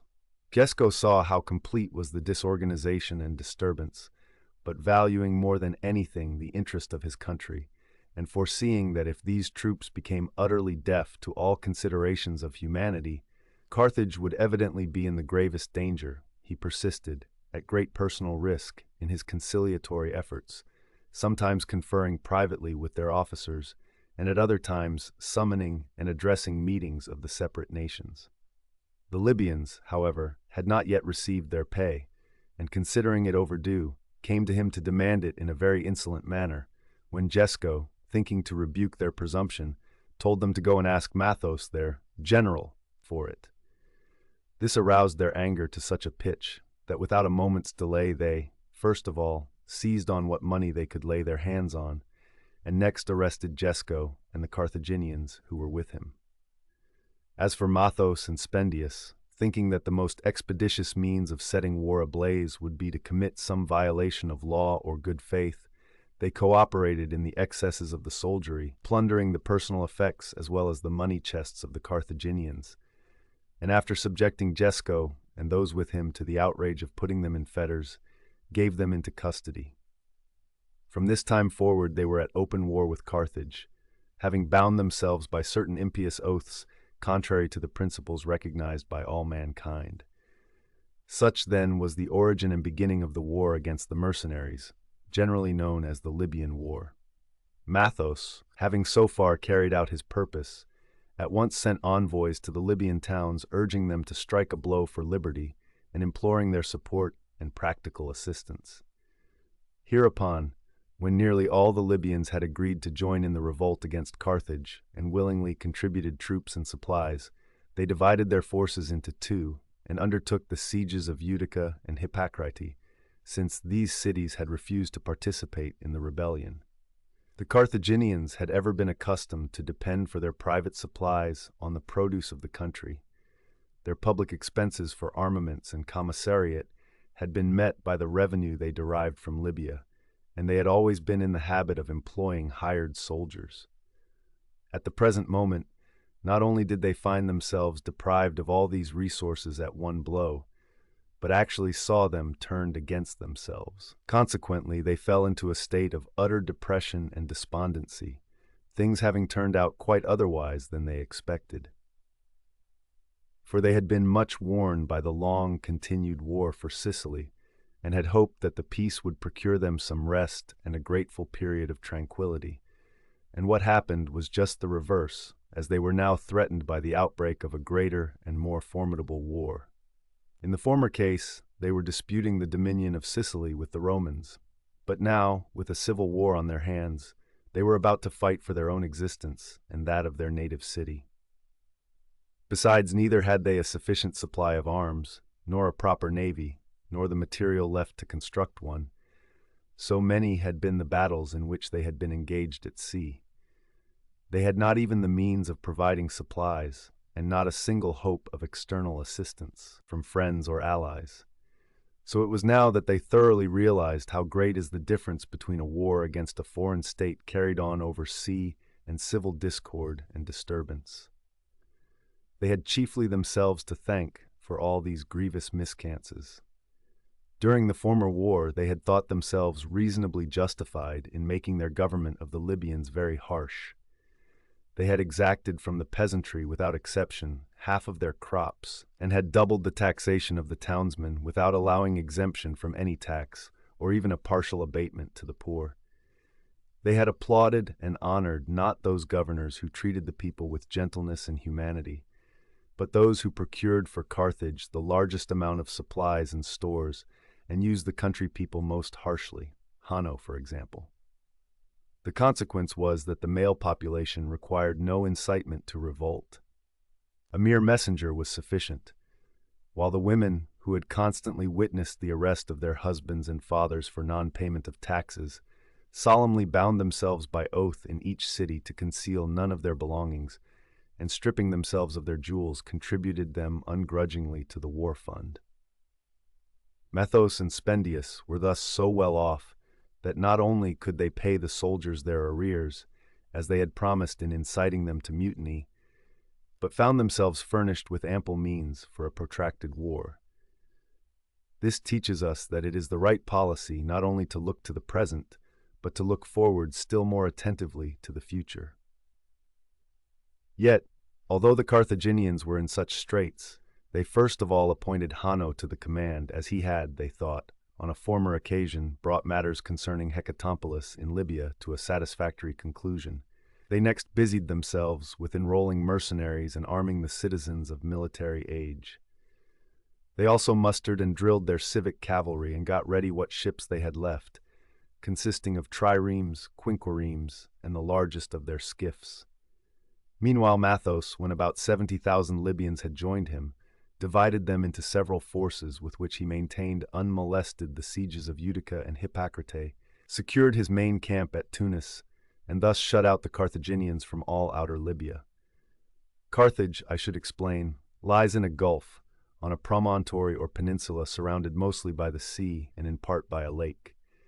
The isthmus which connects it with Libya is about 25 stades in width, and on the side of this isthmus which faces the sea, at no great distance from the capital, lies Utica, while Tunis is on the other side by the lake.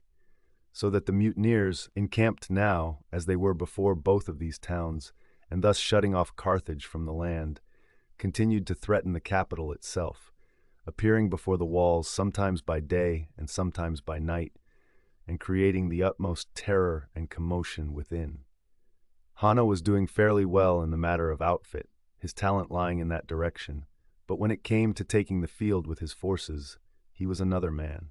He had no idea how to avail himself of opportunities, and generally showed an entire lack of experience and energy. It was then that, as regards Utica, he began by coming to the help of the besieged and terrifying the enemy by his strong force of elephants, of which he had no less than 100. But when, in consequence of this, he had a chance of gaining a decisive success, he made such poor use of his advantage that he very nearly brought a catastrophe on the besieged, as well as on himself. For bringing from Carthage catapults, missiles, and all requirements for a siege and encamping before the city, he undertook the assault of the enemy's entrenched camp. When the elephants forced their way into the camp, the enemy, unable to face the weight of their attack, all evacuated it. Many of them were mangled and killed by the elephants. But those who escaped rallied on a steep hill overgrown with brushwood, relying on the natural security of the position. Hanno had been accustomed to fight with Numidians and Libyans, who once they give way continue their flight for 2 or 3 days, trying to get as far away as possible. Thinking then, on the present occasion too, that the war was over, and he had secured a complete victory, he took no precaution for the safety of his army and camp, but entered the city and occupied himself with the care of his person. The mercenaries who had rallied on the hill were men schooled in the daring tactics of Barcas and accustomed from their fighting in Sicily to make in one day repeated retirements followed by fresh attacks. At present, on seeing that the general was absent in the city, while the troops were at their ease, owing to their success, and streaming out of their camp, they drew themselves up and attacked the camp, putting many to the sword and compelling the rest to take refuge ignominiously under the walls and at the gates. They captured all the baggage and all the artillery of the besieged, which Hanno had brought out of the town and added to his own, thus putting it in the enemy's hands. This was not the only occasion on which he acted so negligently, but a few days later at a place called Gorza, when the enemy were encamped opposite him, and owing to their proximity, he had 4 opportunities of beating them, twice in a pitched battle and twice by a surprise attack. He is said in each case to have thrown them away by his heedlessness and lack of judgment. The Carthaginians, in consequence, seeing that he was mismanaging matters, again appointed Hamilcar Barcas to the command, and dispatched him to the war on hand, giving him 70 elephants, all the additional mercenaries they had been able to collect, and the deserters from the enemy, besides their burgher forces, horse and foot, so that in all he had about 10,000 men. Hamilcar, on his very first expedition, struck terror into the enemy by the unexpectedness of the attack, cowing their spirit, raising the siege of Utica, and showing himself worthy of his past exploits and of the high expectations of the populace. What he accomplished in this campaign was as follows. On the neck of land connecting Carthage with Libya is a chain of hills difficult of access, and with several passes to the country artificially cut in them. Mathos had posted guards in all those spots which were favorable for the passage of the hills. In addition to this, there is a river called Macaras, which shuts off in certain places the access from the town to the country. This river is for the most part unfordable owing to the volume of water, and there is only one bridge, which Mathos had also secured, building a town at the bridgehead, so that not only was it impossible for the Carthaginians to reach the country with an army, but it was not even an easy matter for single persons wishing to get through to elude the vigilance of the enemy. Hamilcar, seeing all these obstacles, after passing in review every means and every chance of surmounting this difficulty about a passage, thought of the following plan. He had noticed that when the wind blew strongly from certain quarters, the mouth of the river got silted up, and the passage became shallow just where it falls into the sea. He therefore got his force ready to march out, and keeping his project to himself, waited for this to occur. When the right time came, he started from Carthage at night, and without anyone noticing him, had by daybreak got his army across at the place mentioned. Both those in the city and the enemy were taken by surprise, and Hamilcar advanced through the plain, making for the guardians of the bridge. Spendius, on learning what had happened, put his 2 forces in movement to meet in the plain and render mutual assistance to each other, those from the town near the bridge being not less than 10,000 in number, and those from Bry, Utica, over 15,000. When they got in sight of each other, thinking that they had caught the Carthaginians in a trap between them, they exhorted each other with loud shouts and engaged the enemy. Hamilcar was advancing in the following order. In front were the elephants, after them the cavalry and light-armed troops, and last of all the heavy-armed. When he saw that the enemy were attacking him in such precipitation, he ordered his whole force to face about. He bade those in front, after facing about, retire with all speed, and reversing the order of those who originally were in the rear, he deployed them to await the onslaught of the enemy.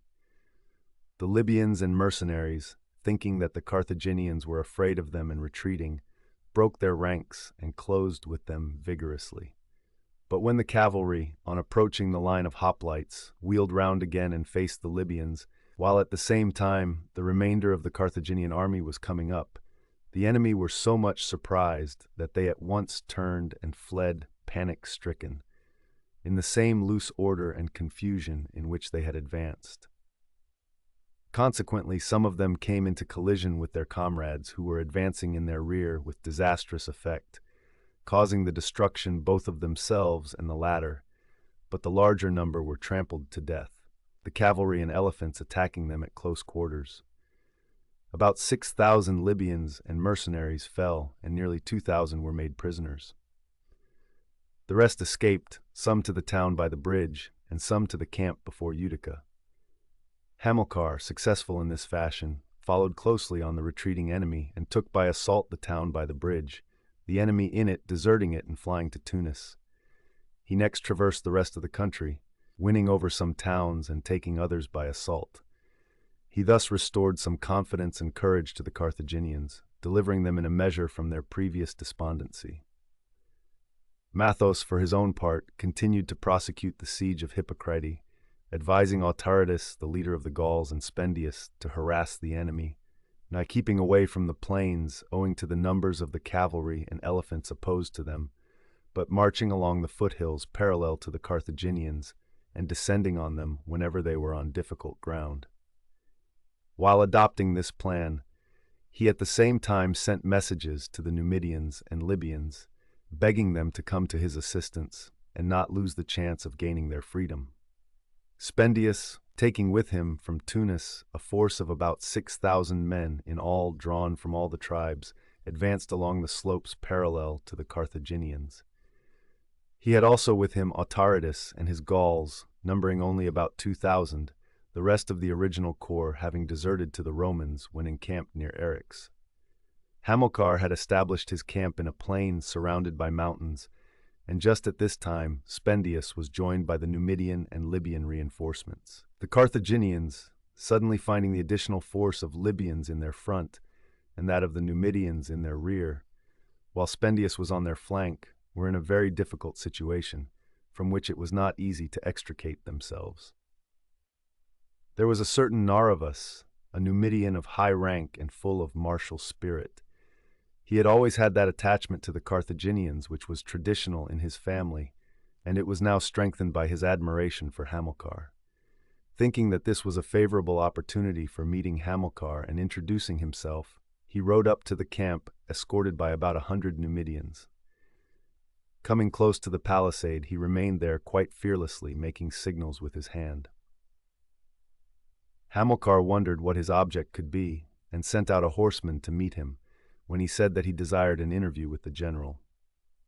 The Carthaginian leader remaining still much amazed and distrustful, Naravus handed over his horse and spears to his attendants, and very boldly came into the camp unarmed. The Carthaginians looked on in mixed admiration and amazement at his daring, but they met and received him, and when he was admitted to the interview, he said that he wished all the Carthaginians well, but particularly desired the friendship of Barcas, and this was why he had come to introduce himself and offer his cordial assistance in all actions and enterprises. Hamilcar, on hearing this, was so delighted at the young man's courage in coming to him and his simple frankness at their interview that not only did he consent to associate him in his undertakings, but swore to give him his daughter in marriage if he remained loyal to Carthage. The agreement having thus been made, Naravus came in with the Numidians under his command, about 2,000 in number, and Hamilcar, thus reinforced, offered battle owing to the enemy. Spendius, after effecting a junction with the Libyans, descended into the plain and attacked the Carthaginians. The battle was a stubborn one, but ended in the victory of Hamilcar, the elephants fighting well, and Naravus rendering brilliant services. Autaritus and Spendius escaped, but with the loss of about 10,000 killed and 4,000 prisoners. After the victory, Hamilcar gave permission to those of the prisoners who chose to join his own army, arming them with the spoils of the fallen enemies. Those who were unwilling to do so, he collected and addressed, saying that up to now he pardoned their offenses, and therefore they were free to go their several ways, wherever each man chose. But in future he threatened that if any of them bore arms against Carthage, he would, if captured, meet with inevitable punishment. About the same time, the mercenaries who garrisoned Sardinia, emulous of the exploits of Mathos and Spendius, attacked the Carthaginians in the island. They began by shutting up in the citadel and putting to death Bostar, the commander of the foreign contingent, and his compatriots. Next, when the Carthaginians sent Hanno over in command of a fresh force, this force deserted him and joined the mutineers, who thereupon took him prisoner and at once crucified him. After this, devising the most exquisite torments, they tortured and murdered all the Carthaginians in the island, and when they had got all the towns into their power, continued to hold forcible possession of Sardinia until they quarreled with the natives and were driven out by them to Italy. Thus was Sardinia lost to the Carthaginians, an island of great extent, most thickly populated and most fertile. Most authors have described it at length, and I do not think it necessary to repeat statements which no one disputes. Mathos and Spendius, as well as the Gaul Autaritus, were apprehensive of the effect of Hamilcar's leniency to the prisoners, fearing that the Libyans and the greater part of the mercenaries might thus be won over and hasten to avail themselves of the proffered immunity. They therefore set themselves to devise some infamous crime which would make the hatred of the troops for Carthage more savage. They decided to call a general meeting, and at this they introduced a letter-bearer supposed to have been sent by their confederates in Sardinia. The letter advised them to keep careful guard over Jesco and all the others whom they had, as above narrated, treacherously arrested at Tunis, since some persons in the camp were negotiating with the Carthaginians about their release. Spendius, seizing on this pretext, begged them in the first place to have no reliance on the Carthaginian general's reported clemency to the prisoners. "It is not," he said, "with the intention of sparing their lives that he has taken this course regarding his captives, but by releasing them he designs to get us into his power, so that he may take vengeance not on some, but on all of us who trust him." Moreover, he warned them to take care lest by giving up Jesco and the others they incur the contempt of their enemies and seriously damage their own situation by allowing to escape them so able a man and so good a general, who was sure to become their most formidable enemy. He had not finished his speech when in came another post supposed to be from Tunis with a message similar to that from Sardinia. Autaritus the Gaul was the next speaker. He said that the only hope of safety for them was to abandon all reliance on the Carthaginians. Whoever continued to look forward to clemency from them could be no true ally of their own. Therefore he asked them to trust those, to give a hearing to those, to attend to those only who bring the most hateful and bitterest accusations against the Carthaginians, and to regard speakers on the other side as traitors and enemies. Finally, he recommended them to torture and put to death not only Jesco and those arrested with him, but all the Carthaginians they had subsequently taken prisoners. He was much the most effective speaker in their councils, because a number of them could understand him. He had been a long time in the service and had learned Phoenician, a language which had become more or less agreeable to their ears owing to the length of the previous war. His speech therefore met with universal approbation, and he retired from the platform amid applause. Numerous speakers from each nationality now came forward all together, maintaining that the prisoners should be spared at least the infliction of torture in view of Jesco's previous kindness to them. Nothing, however, they said was intelligible, as they were all speaking together and each stating his views in his own language. But the moment it was disclosed that they were begging for a remission of the sentence, someone among the audience called out, "Stone them!" And they instantly stoned all the speakers to death. These unfortunates, mangled as if by wild beasts, were carried off for burial by their friends. Spendius and his men then led out from the camp Jesco and the other prisoners, in all about 700. Taking them a short distance away, they first of all cut off their hands, beginning with Jesco, that very Jesco whom a short time previously they had selected from all the Carthaginians, proclaiming him their benefactor and referring the points in dispute to him. After cutting off the hands, they cut off the wretched men's other extremities too, and after thus mutilating them and breaking their legs, threw them still alive into a trench. The Carthaginians, when news came of this unhappy event, could take no action, but their indignation was extreme, and in the heat of it, they sent messengers to Hamilcar and their other general Hanno, imploring them to come and avenge the unfortunate victims. To the assassins they sent heralds begging that the bodies might be given up to them. Not only was this request refused, but the messengers were told to send neither herald nor envoy again, as any who came would meet with the same punishment that had just befallen Jesco. With regard to treatment of prisoners in the future, The mutineers passed a resolution and engaged each other to torture and kill every Carthaginian and send back to the capital with his hands cut off every ally of Carthage. And this practice they continued to observe carefully.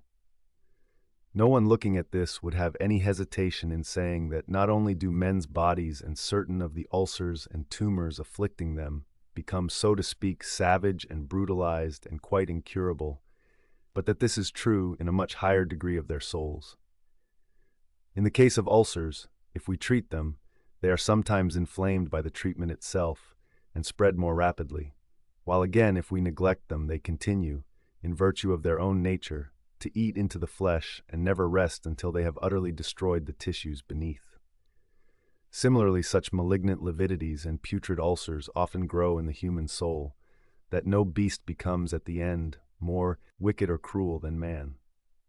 In the case of men in such a state, if we treat the disease by pardon and kindness, they think we are scheming to betray them or deceive them, and become more mistrustful and hostile to their would-be benefactors. But if, on the contrary, we attempt to cure the evil by retaliation, they work up their passions to outrival ours, until there is nothing so abominable or so atrocious that they will not consent to do it, imagining all the while that they are displaying a fine courage. Thus, at the end, they are utterly brutalized and no longer can be called human beings. Of such a condition, the origin and most potent cause lies in bad manners and customs and wrong training from childhood, but there are several contributory ones, the chief of which is habitual violence and unscrupulousness on the part of those in authority over them. All these conditions were present in this mercenary force as a whole, and especially in their chiefs. This desperation of the enemy made Hamilcar anxious, and he begged Hanno to join him, being convinced that if both armies united, an end would be put sooner to the whole war. Meanwhile, he continued to put to the sword those of the enemy who were conquered in the field, while those brought to him captive prisoners he threw to the elephants to be trampled to death, as it was clear to him that the rebellion would never be stamped out until the enemy were utterly exterminated. The prospects of the Carthaginians in the war now seemed much brighter, but the tide of events suddenly turned completely against them.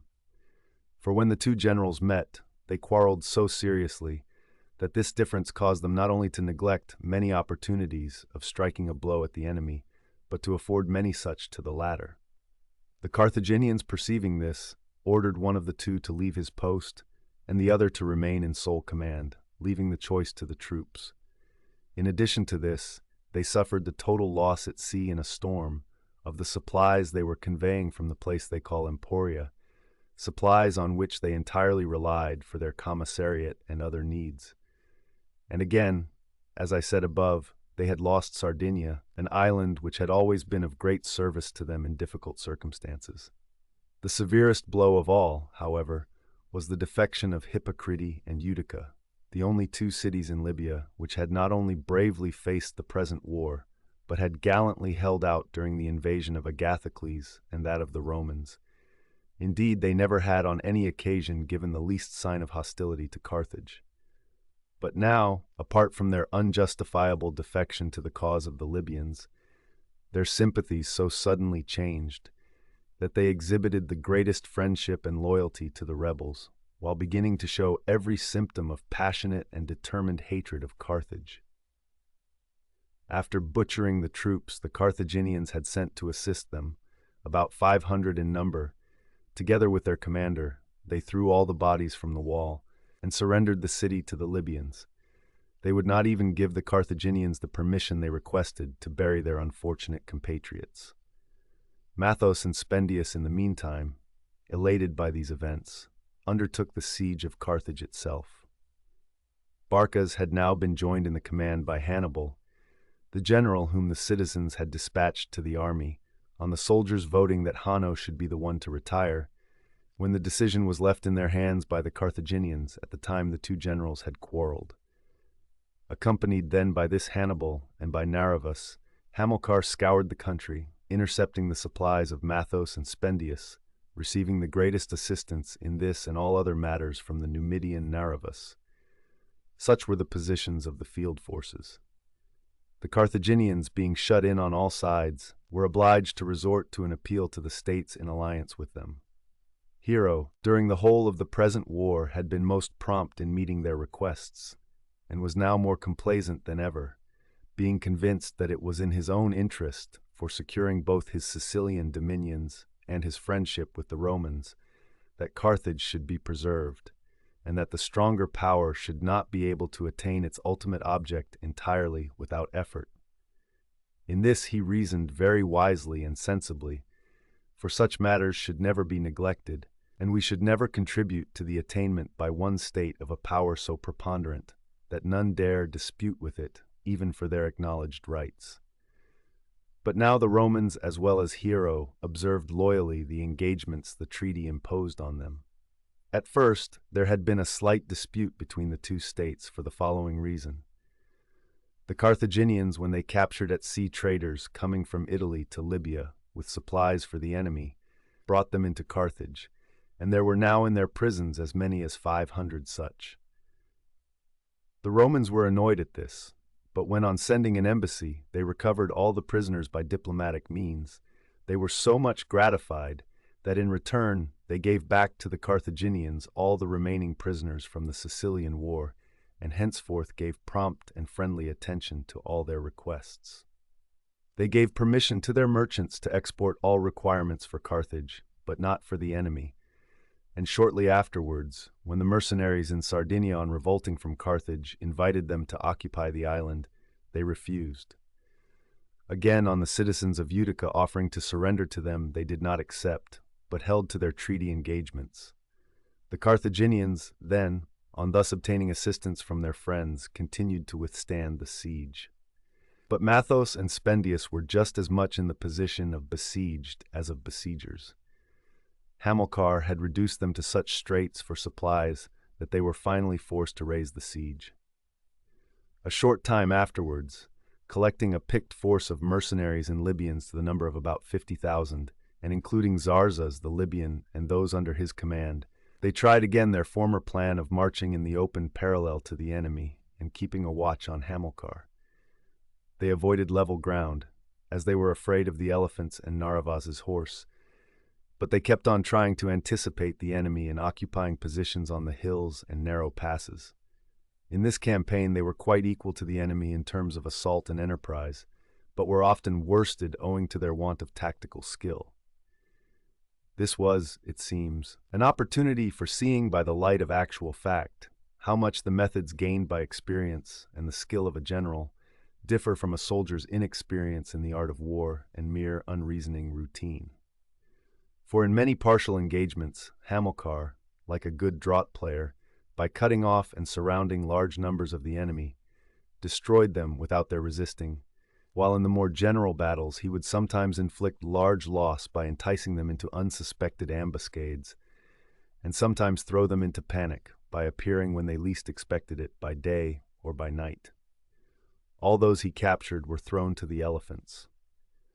Finally, taking them by surprise and encamping opposite to them in a position unfavorable for action on their part, but favoring his own strong point, generalship, he brought them to such a pass that, not daring to risk a battle and unable to escape, as they were entirely surrounded by a trench and palisade, they were at last driven by famine to eat each other, a fitting retribution at the hands of Providence for their violation of all law, human and divine, in their treatment of their neighbors. They did not venture to march out and do battle, as they were faced by the certainty of defeat and condign punishment for all captured, and they did not even think of asking for terms, as they had their evil deeds on their conscience. Always expecting the relief from Tunis that their leaders continued to promise them, there was no crime against themselves that they scrupled to commit. But when they had used up their prisoners in this abominable manner by feeding on them, and had used up their slaves, and no help came from Tunis, and their leaders saw that their persons were in obvious danger owing to the dreadful extremity to which the common soldiers were reduced, Autaritus, Zarzas, and Spendius decided to give themselves up to the enemy and discuss terms with Hamilcar. They therefore dispatched a herald, and when they had obtained leave to send envoys, they went, 10 in all, to the Carthaginians. The terms Hamilcar made with them were that the Carthaginians might choose from the enemy any 10 they wished, the remainder being free to depart with 1 tunic apiece. These terms having been agreed to, Hamilcar at once said that by virtue of them he chose the 10 envoys. By this means the Carthaginians got into their power Autaritus, Spendius, and the other principal leaders. The Libyans, when they learnt of their officer's arrest, thought they had been betrayed, as they were ignorant of the treaty, and rushed to arms, but Hamilcar, surrounding them, more than 40,000, with his elephants and the rest of his forces, cut them all to pieces. This occurred near the place called the Saw. It got this name from its resemblance to the tool so called. By this achievement, Hamilcar again made the Carthaginians very hopeful of better fortune, although by this time they had nearly given up all for lost. In conjunction with Nervaeus and Hannibal, he now raided the country and its towns. The Libyans in general gave in and went over to them owing to the recent victory, and after reducing most of the cities, the Carthaginians reached Tunis and began to besiege Mathos. Hannibal encamped on the side of the town next Carthage and Hamilcar on the opposite side. Their next step was to take Spendius and the other prisoners up to the walls and crucify them there in the sight of all. Mathos noticed that Hannibal was guilty of negligence and overconfidence, and attacking his camp, put many Carthaginians to the sword and drove them all out of the camp. All the baggage fell into the rebels' hands, and they made Hannibal himself prisoner.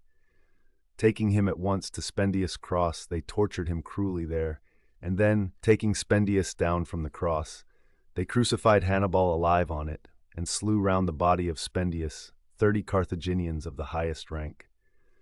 Thus did fortune, as if it were her design to compare them, give both the belligerents in turn cause and opportunity for inflicting on each other the cruelest punishments.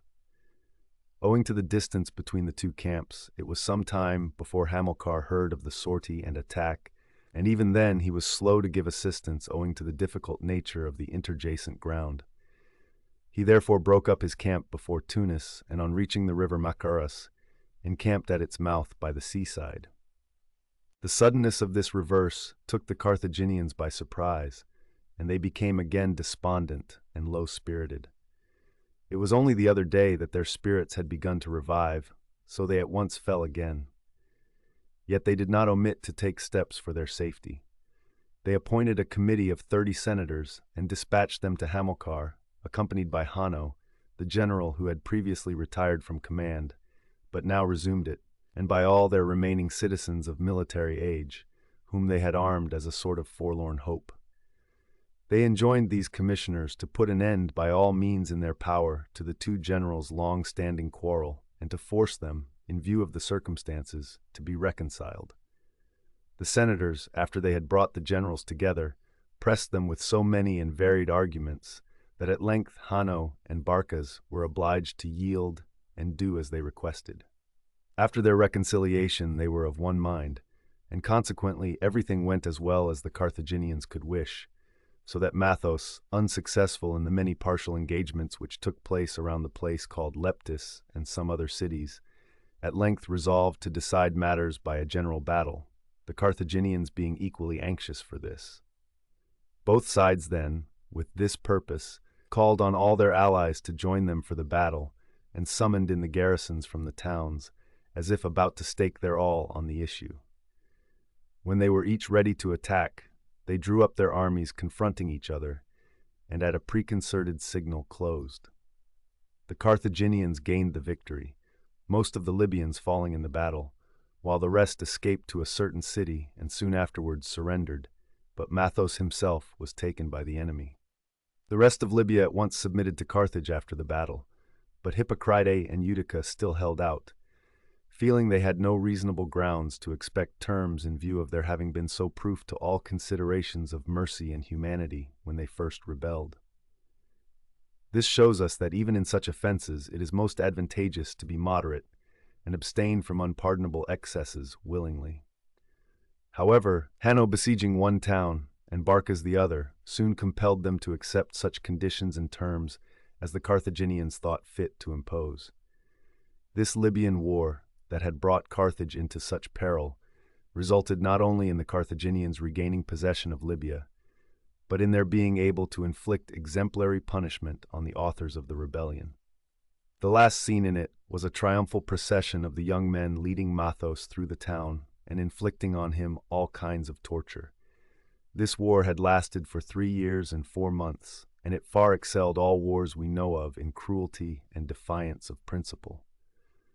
The Romans, about the same time, on the invitation of the mercenaries who had deserted to them from Sardinia, undertook an expedition to that island. When the Carthaginians objected on the ground that the sovereignty of Sardinia was rather their own than Rome's, and began preparations for punishing those who were the cause of its revolt, the Romans made this the pretext of declaring war on them, alleging that the preparations were not against Sardinia, but against themselves. The Carthaginians, who had barely escaped destruction in this last war, were in every respect ill-fitted at this moment to resume hostilities with Rome. Yielding therefore to circumstances, they not only gave up Sardinia, but agreed to pay a further sum of 1,200 talents to the Romans to avoid going to war for the present. Such then was the nature of these events. Our audiobook ends here. Thank you for listening. If you want any particular book in this channel, please let us know in the comments.